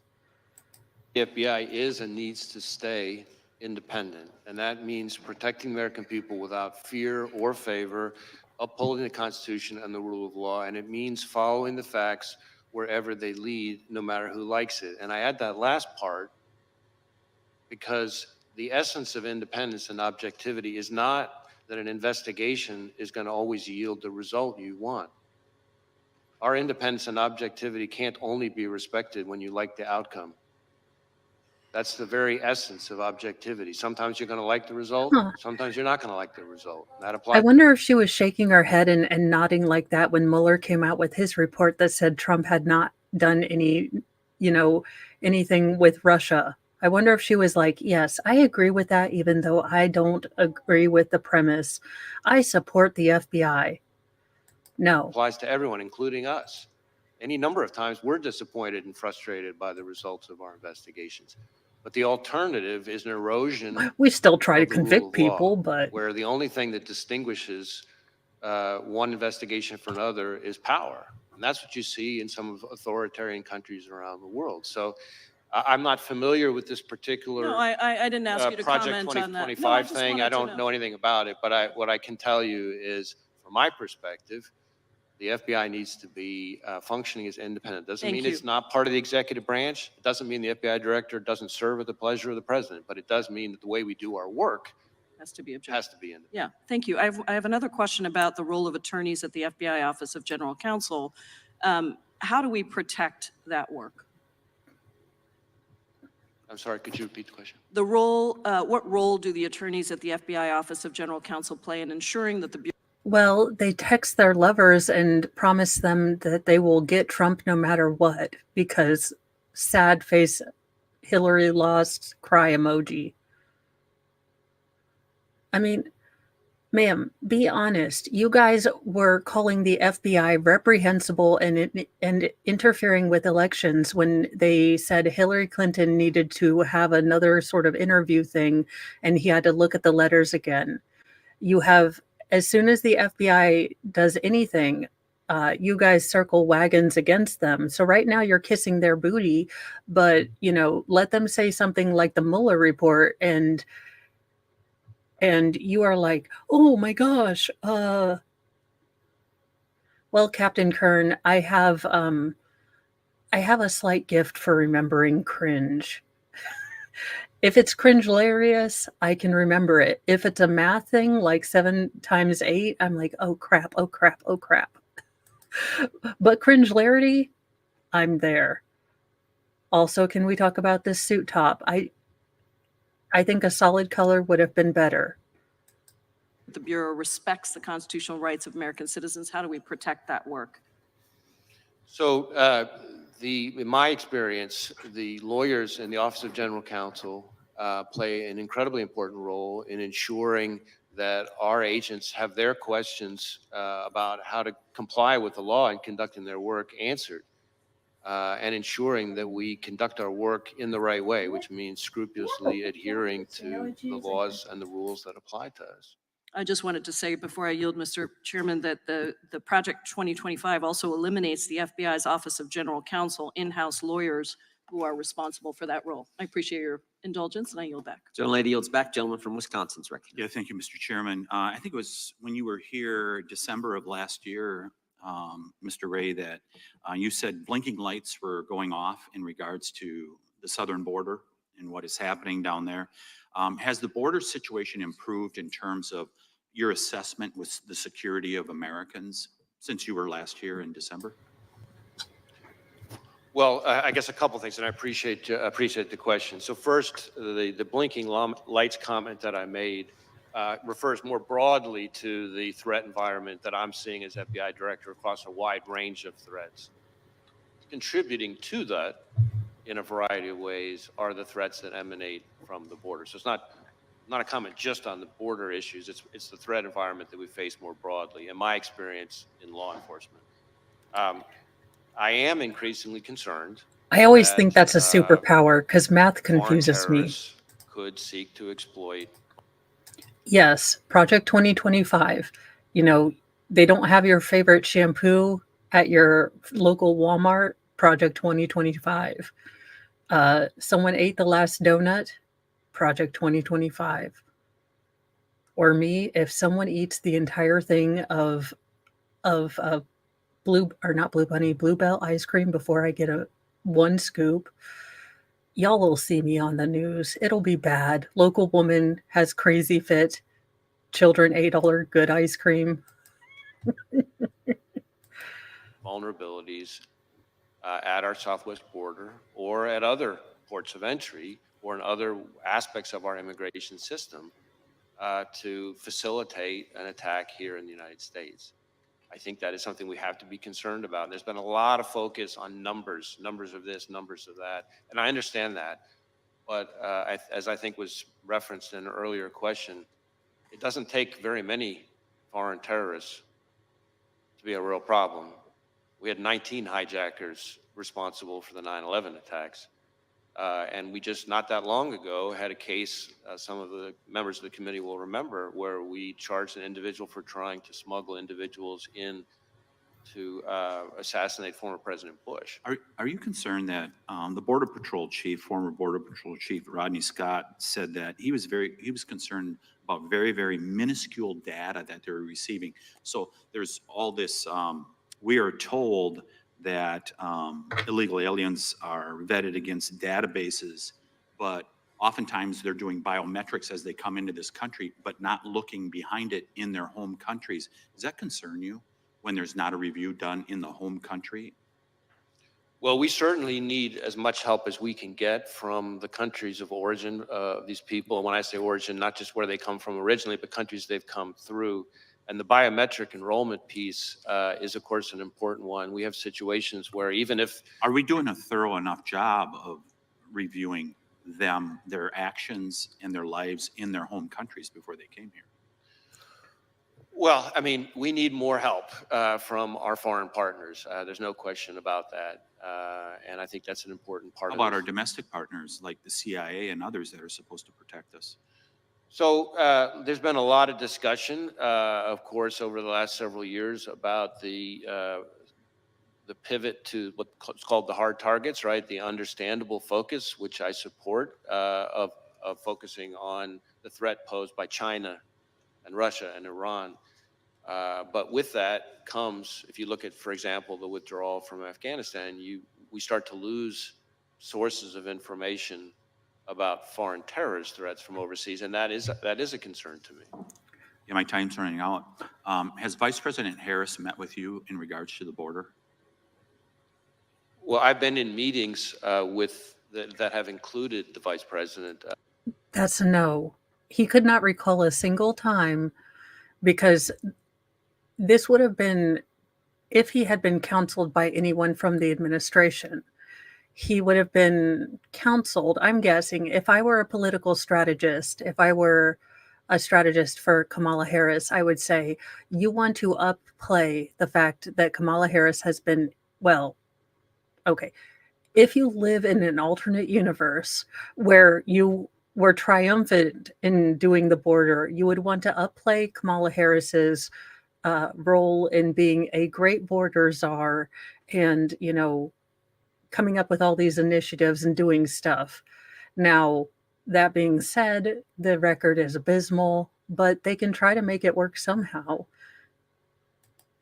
That have in different ways touched on border Has she issues. specifically asked you for a meeting in regards to the threat that is at the border? You know, I'm not going to get into sort of specific meetings, but I can tell you that I've been in meetings that have included, among other people, the vice president, that touch on border security issues. Did she ask you questions about what you thought needed to be done in regards to reducing this threat to the American people? You know, I really can't get into specific conversations. Is support for President Trump a security concern within the FBI? I'm sorry, I couldn't hear it. Is support for President Trump a security concern amongst your employees? No. Is objection to the COVID-19 vaccine a security threat? Not from my perspective.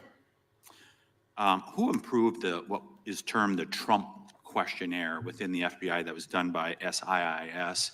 Dina Perkins, Jeffrey Ventry were behind it. Who was responsible for that? And did you know that there was a Trump questionnaire out there?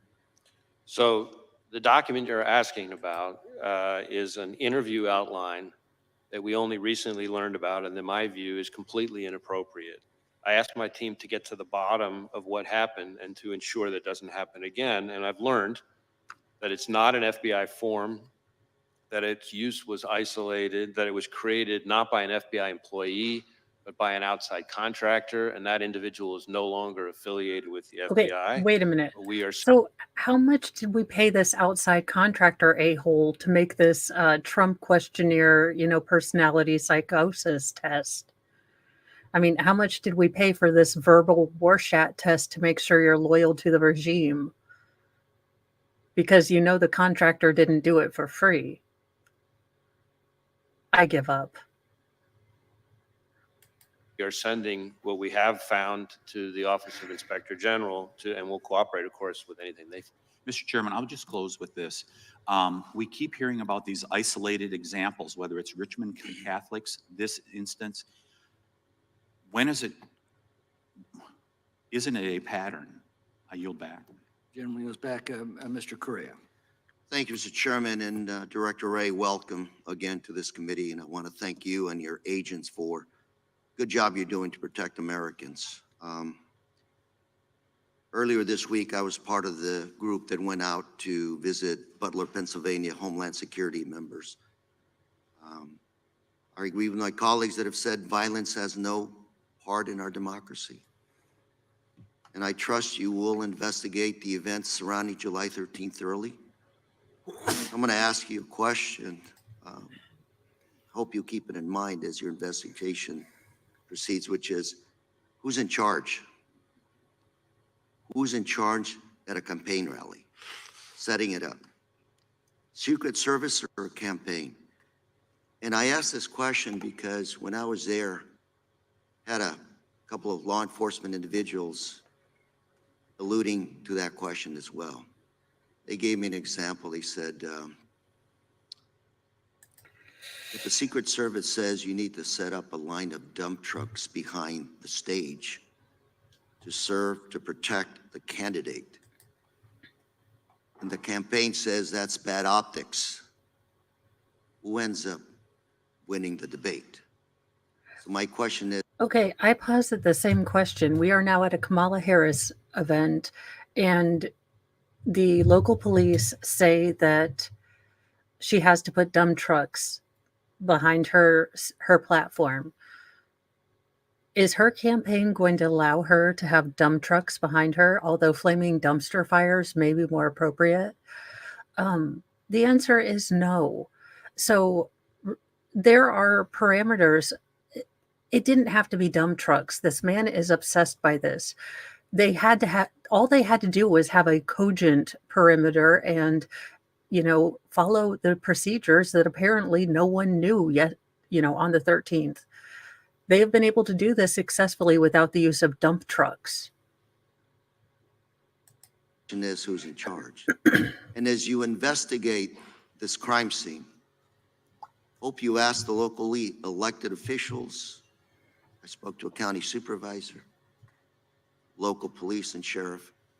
They all had information they wanted us to know, to relay. We just didn't have the opportunity to sit down and talk to them.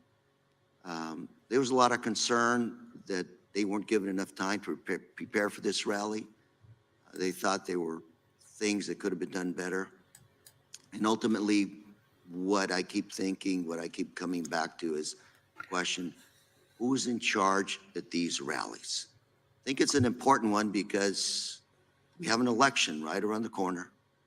Pennsylvania, Butler, these areas, battleground states around the country will continue to be areas where our candidates, both sides, will show up and the threats will continue to be there. So I hope, Director Ray, that you'll keep that statement in mind as you continue to investigate this crime scene. Well, I appreciate the question. I will tell you that we've conducted well over 400 interviews, but we have many more still to conduct. And as is not unusual in an investigation, I'm sure there will be situations where we have to go back to people we've already interviewed with follow-up questions. And our interviews cover a wide range of people. I do think it's important to make sure that the committee and the American people understand the scope of our investigation versus the scope of others. Our investigation is focused on the shooter and his attack. There is, of course, and I understand completely why, there are two separate reviews, one by the DHS Inspector General and the other by this outside independent panel that's been announced that are focused on the security posture. Oh God, please let it be car daddies. Please let it be car daddies. Come on, Acura or Acura. I don't care, but let the guys build a cannon and shoot a wine glass again. Look, at this point, the world has gone full clown. I'm kind of hoping that it's them so we can, get car daddies back on, but I doubt they'll be asked. Posture, the adequacy of the security posture at the rally, Secret Service decision-making and actions and things like that. And so I certainly understand why there are all those questions. But those are in scope of those two other reviews. And of course, whatever, Congress chooses to do. Our investigation, though, because of our interviews of people who are on the scene, will relate to that in some ways. And we're going to share whatever we learn that's relevant with those other reviews. Director A, my last minute that I have, I'm going to flip quickly to your good job resources. Earlier this year in the Appropriations Committee, you testified that you were, for 2024, your budget was $500 million below what you needed to sustain your 2023 efforts. A few minutes ago, you talked about foreign terrorists. The last few weeks, I know information has emerged. That information came from FISA information that was able to be collected overseas on these possible terrorist threats. Okay. What we have here. I have an idea. We can still cut the budget, but now it's going to be radical. We're going to have to shut the border down. And then we're going to have to get everyone off these ridiculous, frivolous cases for a while and actually, catch the people. We have, and Director Ray knows the number. I think it's, and I don't want to be a Biden, I believe it's in the neighborhood of 90,000 undocumented and unaccompanied children missing, just missing in this country. I'd be sure as hell pleased if the FBI could get on that. I'd be sure as hell pleased if the FBI could, for once say, hey, we stopped this, instead of, well, he was on a watch list. I mean, maybe if you stopped all the extracurricular shenanigans, like trying to dupe, not very smart yahoos into, I don't know, even wanting to be near Gretchen Whitmer, which I think is a terrible personal choice, then, interesting. We wouldn't need a giant budget because we wouldn't be doing frivolous stuff. This is why I would turn into Darth Vader if I ran the world, and why I don't want to run the world, because I'd totally be like Anakin. Well, what if the Senate doesn't work? I'd make them. And what if they still don't? I don't think you understand. Lightsaber. The Force. Today is a domestic terrorist, what looks to be a lone wolf. Your statements, there's nothing really there that would have tipped anybody off to this individual. Is that what I'm hearing from you? Well, I don't know that I'd go quite that far, because we're still investigating a lot related to the shooter. It does appear so far that we're seeing less in his... My 6 seconds, I would just say, I would ask that you let us know what resources you need to protect the American public and our candidates in our democratic system. I appreciate the question. I would just say this. We are in, as I've said consistently today and for quite some time now, we are in an elevated threat environment covering a wide range of threats. And the FBI is central to protecting the American people from those threats. And state and local law enforcement. Okay. Now, here is my tangent, and it's going to go a little off, but this is exactly why it is going to be interesting to see who Kamala Harris picks as a VP, because she does not have a lot of diplomatic foreign relations experience. And at the couple times that she has been on the worldwide stage have not been glowing. So I do wonder if that is going to be a stopgap in the person that they pick, to try to see if they get someone more seasoned, more, polished in working in international politics, because she really doesn't have any grounding in that. And I do think that that is going to be a major issue for some people, especially with the, increased ratcheting up of WW3. I think a lot of people who are on the fence would not want to put their vote behind a person who has very little international political experience, that isn't a wordsmith, that isn't able to convey strength as much, at least in my opinion. You may think that she comes off girl boss, and that's fine. But I don't see her being able to stand up to the likes of even, she didn't even want to meet Netanyahu. For the party that's constantly babbling about our democracy and, tolerance and hearing from all sides, she refused to meet with a leader who we are backing. I have my own thoughts on that, and that is not this stream. In a military conflict of whatever sort you call it, the fact that she refused to meet him because that would be very bad for her far left sort of bona fide street cred is absolutely ridiculous. It's something that a high schooler would do. It is not something that a leader would do. A leader would lead. A leader would go and meet someone who is currently benefiting from American, military aid, and would try to see what the hell is going on and how we can, maybe possibly what the plan is, instead of, just ignoring him. Anywho, second rant. It's either I rant or I start drinking in the day, and it's not quite past Depend on us 3 o'clock. every day. rely on us for all sorts of services, databases, forensic support, training. I could go on and on and on. And a lot of those departments, unlike the FBI, have had a hard time recruiting. And so this is not a time to pull back on things, because we're going to leave our brothers and sisters in state and local law enforcement twisting in the wind. And then by extension, the American people we're all collectively sworn to protect. Thank you. And Mr. Chair, I yield. Mr. Ray, did you get a cost of living increase this year? Did you get a bonus? Do you get a performance bonus? What is your particular paycheck? How many people at the top? How many committees for committees of committees do we have? Because I'm pretty sure we can find some way to cut the bacon or cut the fat and keep the bacon. But I mean, far be it from me.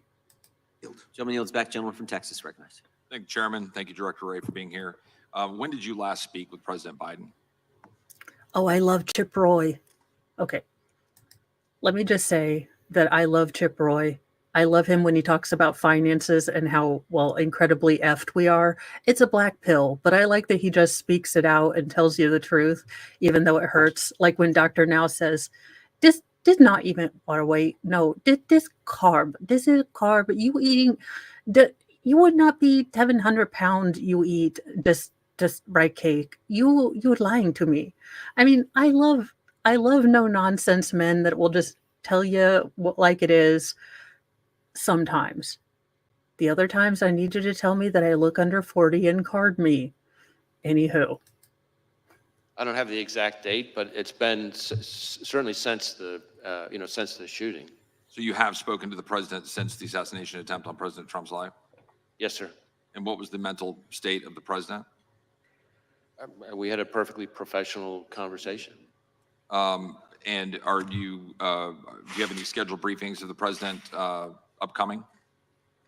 Not at the moment specifically scheduled, no.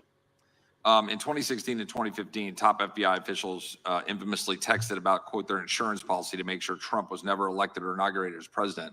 Have any FBI agents texted, emailed, or expressed disappointment that Trump survived the assassination attempt or otherwise editorialized about the assassination attempt? I don't know about any agents. There have been at least 2 instances, I think, or 1 instance of an individual who posted something that I consider outrageous and totally inappropriate and unacceptable. And that individual has been referred to our inspection division, which is the arm, our sort of internal affairs investigatory arm that does the disciplinary process. Okay. Will you report back to this committee any other incidents? I'll do my best to share information with the committee. You testified earlier that the FBI maintains high standards irrespective of so-called diversity efforts. Is it true that in December of 2016, former Director Comey lowered the passing standards for phase 1, allowing an influx of previously unqualified applicants to continue in the hiring process who normally would have been stopped back in December of 2016? Yeah, I can't speak to Director Comey's what were the changes. standards? I can tell you that at least since I've been director, changes that we have made to. Well, we're standing on a specific question. Were standards changed? Phase 1, this is a specific part of the process. Were they changed in 2016? Well, I don't recall if they were changed in 2016. Obviously, I started, as your question presupposes, after that. What I can tell you is, since that time, we have made changes to various phases of the process, but none of them, this is important, none of them lowered the standards. In fact, if anything, they actually increased. Are you familiar with reporting that we have, and we've asked questions to you about this? I'm not sure the result of the questions that are to more quote easily accommodate a large pool of available applicants. FBI special agent hiring standards have been relaxed and requirements measurably lowered. This, according to a group of former agents who have testified about this. Damn it! Not receipts, not recipients. Darn it, Chip Roy, coming here with receipts. How dare you? And written a report and submitted it to Congress. In addition, specifically, minority people with 20-year careers, one in particular, a minority served for more than 20 years, wrote in this report and submitted it to Congress saying these standards were in fact lowered, and that in fact, if you were hiring, you were moved off of hiring if you put quality above these kinds of DEI requirements. Do you reject this report? And do you have comments on this report? I haven't read. You're aware of the report. I'm aware of the Thank you, report. I know that Coach. I've read every detail of it, but I can tell you that the claim that we have lowered our standards to be less selective and less competitive is not accurate. So do you believe these former agents are lying to Congress when they submit a report to Congress stipulating and suggesting otherwise? Or are you saying that they are lying? I'm saying they're mistaken. Okay, but they're affirmatively on the record. They're telling us and submitting a report to Congress saying that those facts are directly and contradicting what you're testifying here today. So I just want to be clear so we know we're saying that they are submitting evidence to our record to the contrary that you say is untruthful. I encounter all the time when I travel around the country and have conversations with our agents, and one of the things I try to do is have meetings with some of the longer serving agents without executive management. That's okay. My only question is and my point here's the implication is it's untruthful. So I need to move on. I got 1 minute left. Are you familiar with the case of Paulette Harlow? She's a 75-year-old elderly woman from Massachusetts with a debilitating medical condition. She was prosecuted for violating the FACE Act and sentenced to 2 years in prison. She has to go to Texas in 2 weeks. She was praying at an abortion clinic in Washington, D.C. The FBI interrogated and investigated her. Do you think it is appropriate for a 75-year-old woman who is praying at a clinic in D.C. to be put in prison for 2 years for that activity? Just a simple question. Do you think that's appropriate? I'm not familiar with the specific case.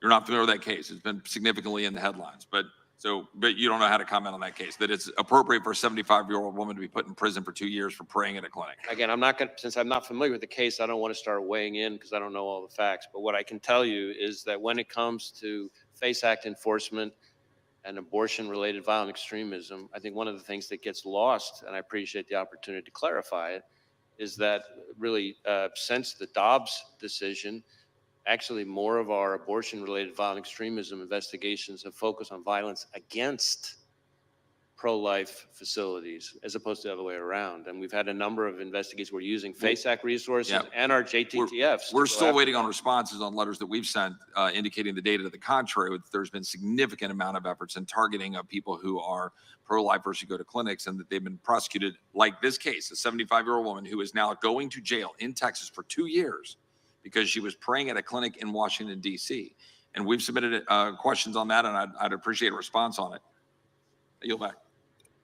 Gentleman yields back. Gentlelady from Pennsylvania is recognized. Thank you so much, and thank you, Director Wray, for being here and for the work that your team does, as well as for sharing the information that you've been able to today. You just got a couple questions about that seem. Okay, it's fair. We're doing it again. Cat guesstimates. I am going with 17, but she has Mr. Sprinkle's ashes on her mantle, and that was her first cat. Anyway, there you To go. imply that there was some problem with the FBI's diversity efforts, and certainly the 1950s version of the FBI was singularly Caucasian male agents, et cetera. After that statement, I am revising my number to 97, and she has several urns. Is the FBI a better force for having a diverse range of employees and agents? I think diversity makes us better, but like everything else, it has to be done the right way. I think we can have a more diverse workforce and do it without lowering our standards, and that's, in my view, what we've done. And you haven't lowered standards at the FBI? We have not. Just for anyone coming in or confused, yes, you are not reading the title wrong. This is a hearing about the FBI, trying to make answers to questions about the Trump assassination. But we have covered such diverse topics such as ladders and diversity, and let's see here, dump trucks. It's been really interesting. Also, ma'am, draw on some eyebrows. You look uncanny valley-ish here. And I'm sorry for the loss of your many, many cats. If not, I repeatedly come across people who are confused about different parts of that, and I appreciate the opportunity to set that straight. Thank you. Yeah, I think we're all concerned here as we've seen the rollout of this Project 2025 that purports to try to eliminate any reference to diversity efforts across the entire federal government. So it is sort of a top-of-mind concern as it's threatening to become reality. So what I did want to talk about today is something some of my colleagues have mentioned, which is the normalization of threats and violence against public servants at all levels, whether it's election workers or Okay. school officials. Question. Do you think the Democrats, and it's just because they've made a point to make 2020 Project 2025, do you think they did the Walmart employee thing like right before the hearing? Like, okay, guys, what are we going to talk about today? Come on, smiley faces. We're going to have some energy. Yeah, okay. So what is the big thing today? Project 2025. And you've got the one that's really into it. I'm going to guess her. And this is not, I have the very pale skin card, but she seems like the manager of an HR for some reason, the way she came out glowing for diversity. Anywho, I'm just saying, I think they had a little pep rally, and I would love to see a video of that. Elected officials and their families, judges, federal law enforcement agents, and others. To be clear, I think it's very clear that the majority of Americans wholeheartedly condemn any sort of political violence and understand that it's not legitimate discourse and that it has no place in our civic life. But words do matter, and they have consequences, particularly when uttered by people in positions of leadership. So that's why I remain very concerned by the willingness of some members of Congress to repeat disinformation and conspiracy theories that undermine trust in our public institutions, which serve all Americans. And when elected officials embrace overheated or fact-free rhetoric, it becomes dangerous. They win I full have been Tropic heartened as many Thunder. national leaders have unequivocally condemned calls to violence, and I would urge all members of this body to do so and continue to do so, regardless of the party affiliation of the perpetrators or the targets of such threats. You and our other national security officials have repeatedly warned us that foreign actors are actively working to spread disinformation, to influence our elections and discredit our public institutions, and we shouldn't be aiding and abetting No, sweetheart. You don't need foreign agencies to discredit our national agencies. Y'all do a great job of representing the rot that is our institutions. So don't worry. We don't need Ukraine, Russia, China, Peru, Guam to tell us this. We have eyeballs, and some of us have pattern recognition. So honestly, we don't need bots. We are aware. them. So to live in a country that we aspire to, where our most valued democratic processes like free and fair elections can be carried out unimpeded, and people can run for office, serve their communities, and exercise I was their right actually to vote without shocked. fear of She did have violence. some really good. We've had some concerns about violence around our elections. In 2020, the endorsement and promulgation of falsehoods about the election results by the former president and his campaign led to threats and attacks against election officials and poll workers in Pennsylvania. And those falsehoods also wasted millions of taxpayer dollars on frivolous lawsuits and extraordinary security costs. So as we're again approaching November, we want to ensure that those who implement and defend our elections, our neighbors and our nonpartisan civil servants, can do that important work free from conspiracy theories and threats. Oh. So we know our Secret Service guy or guard behind Mr. Ray has completely zoned out. His bullshit-o, his special organ that filters out the cringe and stupidity has reached its full limit, and now he is recycling into his automaton state. It's pretty bad when the Secret Service is even like, okay, I'm done. This is so boring. Dude, you'd have to like down 5 Monster Energy drinks and 7 Pixie Sticks to stay awake for this thing. Our local law enforcement across Pennsylvania are preparing for some disruption and threats because while Pennsylvania may be a battleground state in the upcoming election, that battle should obviously be a war of words over policy and the vision we're charting for our country's future, not an actual civil war. So how is the FBI working with state and local law enforcement to prevent and respond to election-related violence, particularly against election workers? So in a variety of ways, we're partnering with state and local law enforcement. Obviously, the physical security in the first instance, in most of the respects you're talking about, is in the ordinary course, the responsibility of state and local law enforcement. But we play an important role in a number of ways. So we share, threat bulletins, information like that about things to be on the lookout for, things we're seeing. If we ever have specific threat information, then we work to get it to the right people. We have election crime coordinators, which we've had for decades in all 56 field offices, who have existing relationship with not just state and local law enforcement, but election officials, especially focus on security and threat-related issues. And then, of course, we're participating in the Election Threats Task Force that DOJ set up, which is focused on threats of violence or actual violence against election workers specifically. And we've had a number of arrests and even some convictions already on that. Thank you for your input. I yield back. Gentlelady yields back, Director. It's my intention to go approximately another half an hour. Then we'll break for the Prime Minister of Israel's address to the Congress on the floor, give you a chance for lunch, and then resume after that. But we'll keep pushing through for the next half hour if we can. Gentlelady from Indiana is recognized. Thank you, Mr. Chairman. Thank you. I think you have a little bit better tone in conversation, so I appreciate it, and answer some questions, so I appreciate it. Hopefully you'll answer also on 2 letters that I sent you over a year ago, one related to Durham report and the other one related to Russian infiltrated SBU that collaborated with FBI. So hopefully we'll get these answers, and hopefully we'll start doing authorization. Don't you think doing authorization would help us to get better answers? Congress should probably work in authorizing new agency. Don't you agree with that?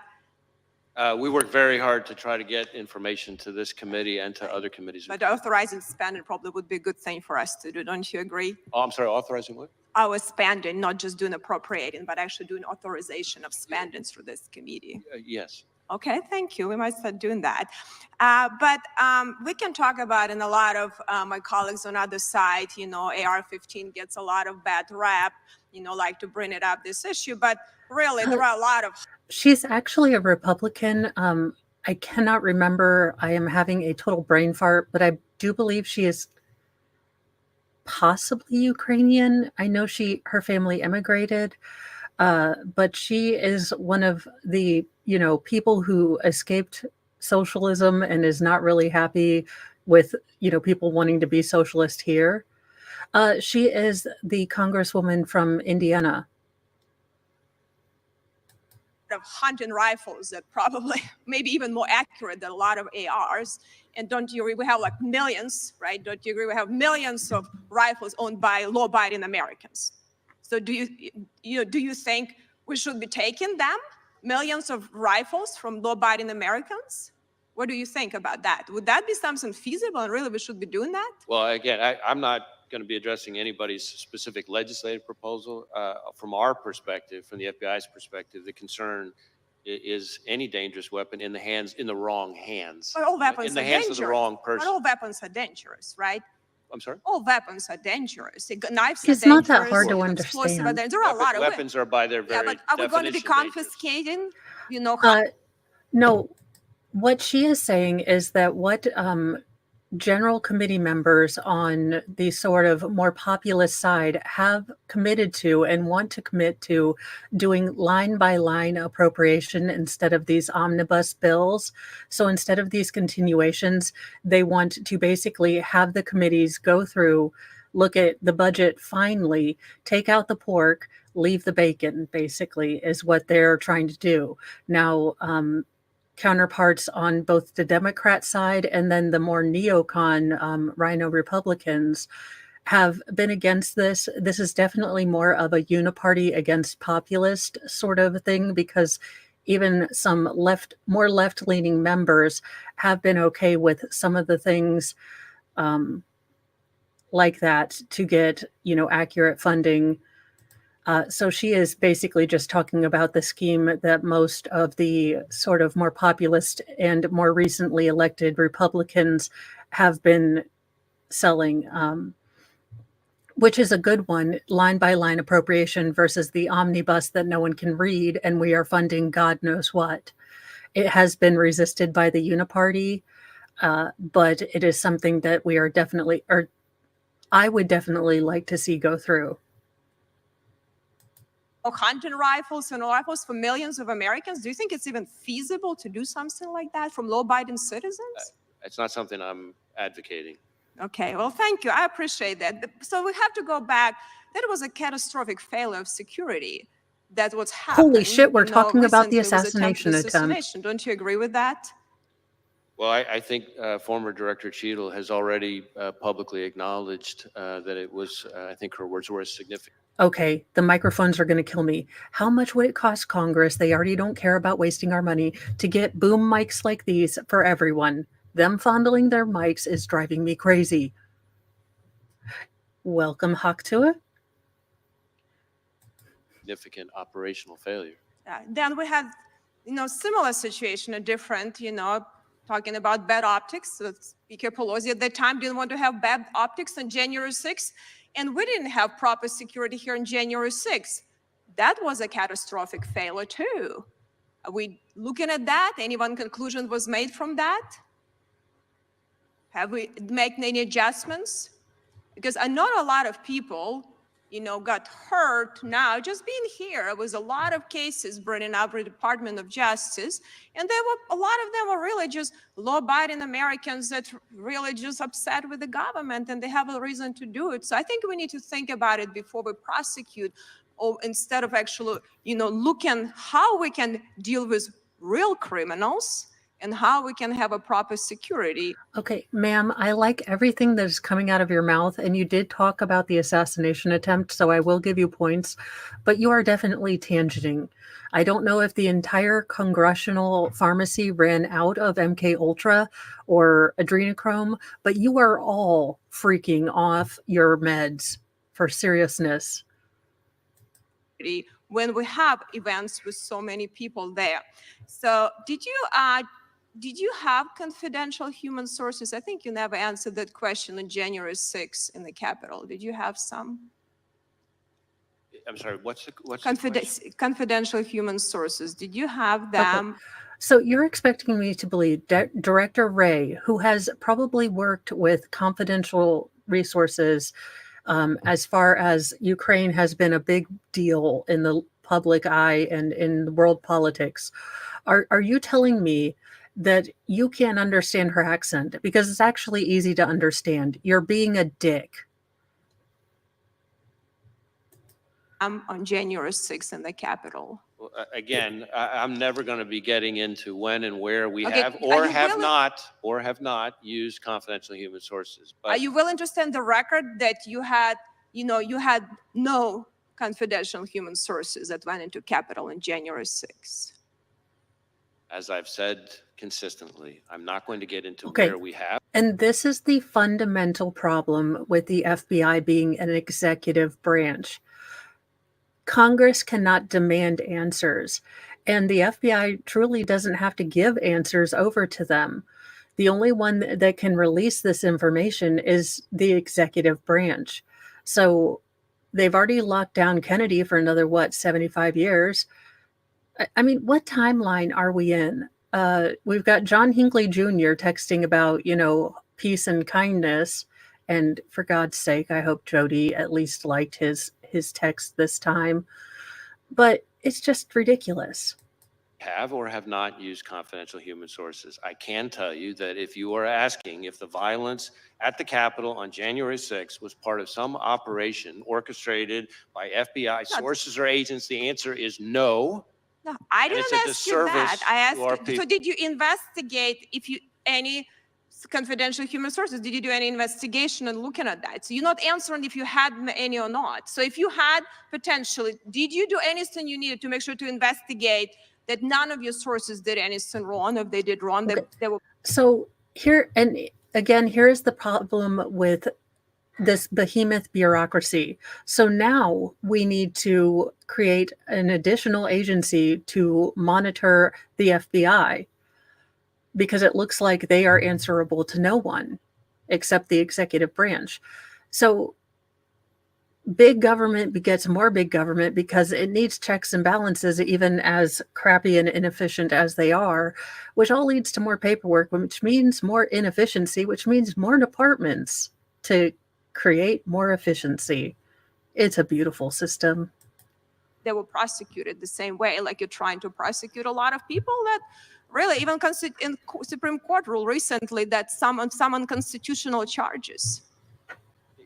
Let me just add that there have now been, I think, 180 individuals who've gone to trial, in addition to the 850 who've pled guilty. Right, but I think the problem is you put these and let me- charges, may a I- lot of people would put may I guilty. finish? But let me say just quickly, because I only have 10 seconds, really. So I hope you will take seriously what you're doing. You know, related to the border security is also a crisis. You know, your vice president was a lead-in on that. Has she initiated meetings with you to lead, like weekly or monthly meeting where she actually get briefings from you as a lead-in border czar that had that function? Have you had that? Has she initiated any meetings on a regular basis with you?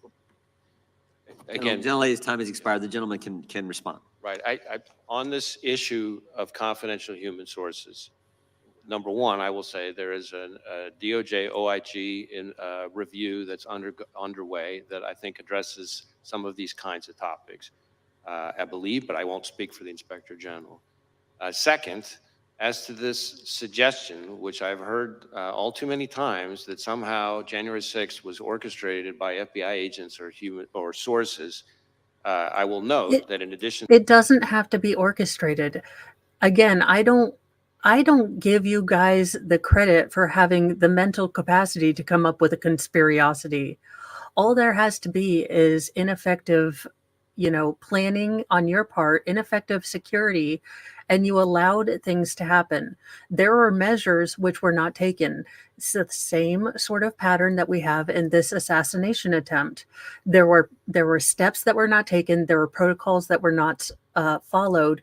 And we would simply like to know. Many of us aren't wearing tinfoil hats, well, except for me because, here. But what we want to know is why these things were allowed to happen. What were the chain of events that allowed these catastrophic failures of security, of crowd control to happen? A lot of us don't think it was a super conspiracy, but you keep coming out and saying you did the bestest, goodest job. We have people left in solitary confinement that have yet to have a trial. We have people that are now being, found, their homes raided because they were on the lawn of the Capitol building because you've expanded the perimeter. So again, you find the people that made the president go into a bunker, former President Trump, that set fire to St. John's Chapel. I'll say the same for them. If you weren't causing shenanigans, you shouldn't go to jail. But if you were causing shenanigans, then off to jail you go. But it seems like you caught absolutely god dog no one. And I'm going to be real shocked to see what I will be looking for and what I think people should keep an eye on, in my humble opinion, is how the White House, how the administration, how DC police, the FBI handle anti-Israel protesters now that Netanyahu is in country, because I think we are going to see some crazy, crazy stuff. Be careful if there's look, I don't think people in these things are all terribly insane, but there is a chance that some of these demonstrations could go wild with the fact that Netanyahu is in the country. And it'll be really telling to see how they and in essence the acting president and potential Democratic nominee is going to handle these protesters, because I really, really think that that's going to be a sign of how Kamala Harris is going to play this particular gambit. And I don't know how crazy it's going to get. So if you are close to Washington, please be careful. I don't want anyone to get hurt. I will pray for the people that are out there, yelling for Palestine. I don't want anyone to get hurt, but I have a feeling this is a powder keg. You have way too many people that are primed up and want a cause, and people have lost the plot. Some people have. I do Newsy News every day. We do stories on them every day. Many of them are Florida or Wisconsin man. But it is absolutely imperative that if Kamala Harris is going to take over, that she maintain order in DC, because I think tonight, I think this weekend, unfortunately, and I don't want this to be the case, but I see this being a very, very dangerous time around Capitol buildings and with these protests. That's all. I'm not, Nostradamus or anything, but I feel like it will be a general test. And unfortunately, I think more situations like this are going to happen. You have so many kids that lost out on so many things, because of the panorama. They're lost. They want a cause. They found someone to dislike and blame for all their problems, and they want to be something. And we have a lot of lost kids. And I wish that someone, instead of soliloquying, would, because honestly, my joke run for president is just me saying, hey, how about we give these kids something to be proud of? How about we institute a, 1 year when you turn 18, you get trained in a skill. It can be hairstyling. It can be, elder care. It can be childcare. It could be working as a chef. But you use those skills in aiding your community. We have lost a sense of community. And get that back. Get kids, amazed at things that they can do themselves. Empower them with the knowledge and skills to do something, to produce. All these lost kids are asking for is someone to believe in them and a chance to do something. They want to be useful. And apparently no one is willing to volunteer for chores at my house, which is upsetting. And apparently forced labor. But that is my rant. And guys, I do have to go because, well, I need to finish some laundry and move around. But I will try to finish this up tomorrow. These are just super duper long streams. And honestly, tomorrow might be a drinking stream because holy crap, these people. Although if I drink every time they do Project 2025, I will be asleep in the first 15 minutes. So I might have to lay down some ground rules of sorts. Anywho, thank you guys for joining me. I love watching C-SPAN, and I am going to try to put these on Politically Mo. I just didn't know if when you start a new channel, you have to wait 24 hours, and I honestly could not remember if I had waited 24 hours. So I just put it on Mo in the Deep End, but I will start putting these on Politically Mo, and I do like to watch all sorts of hearings, so I will probably stream hearings there too, sometime.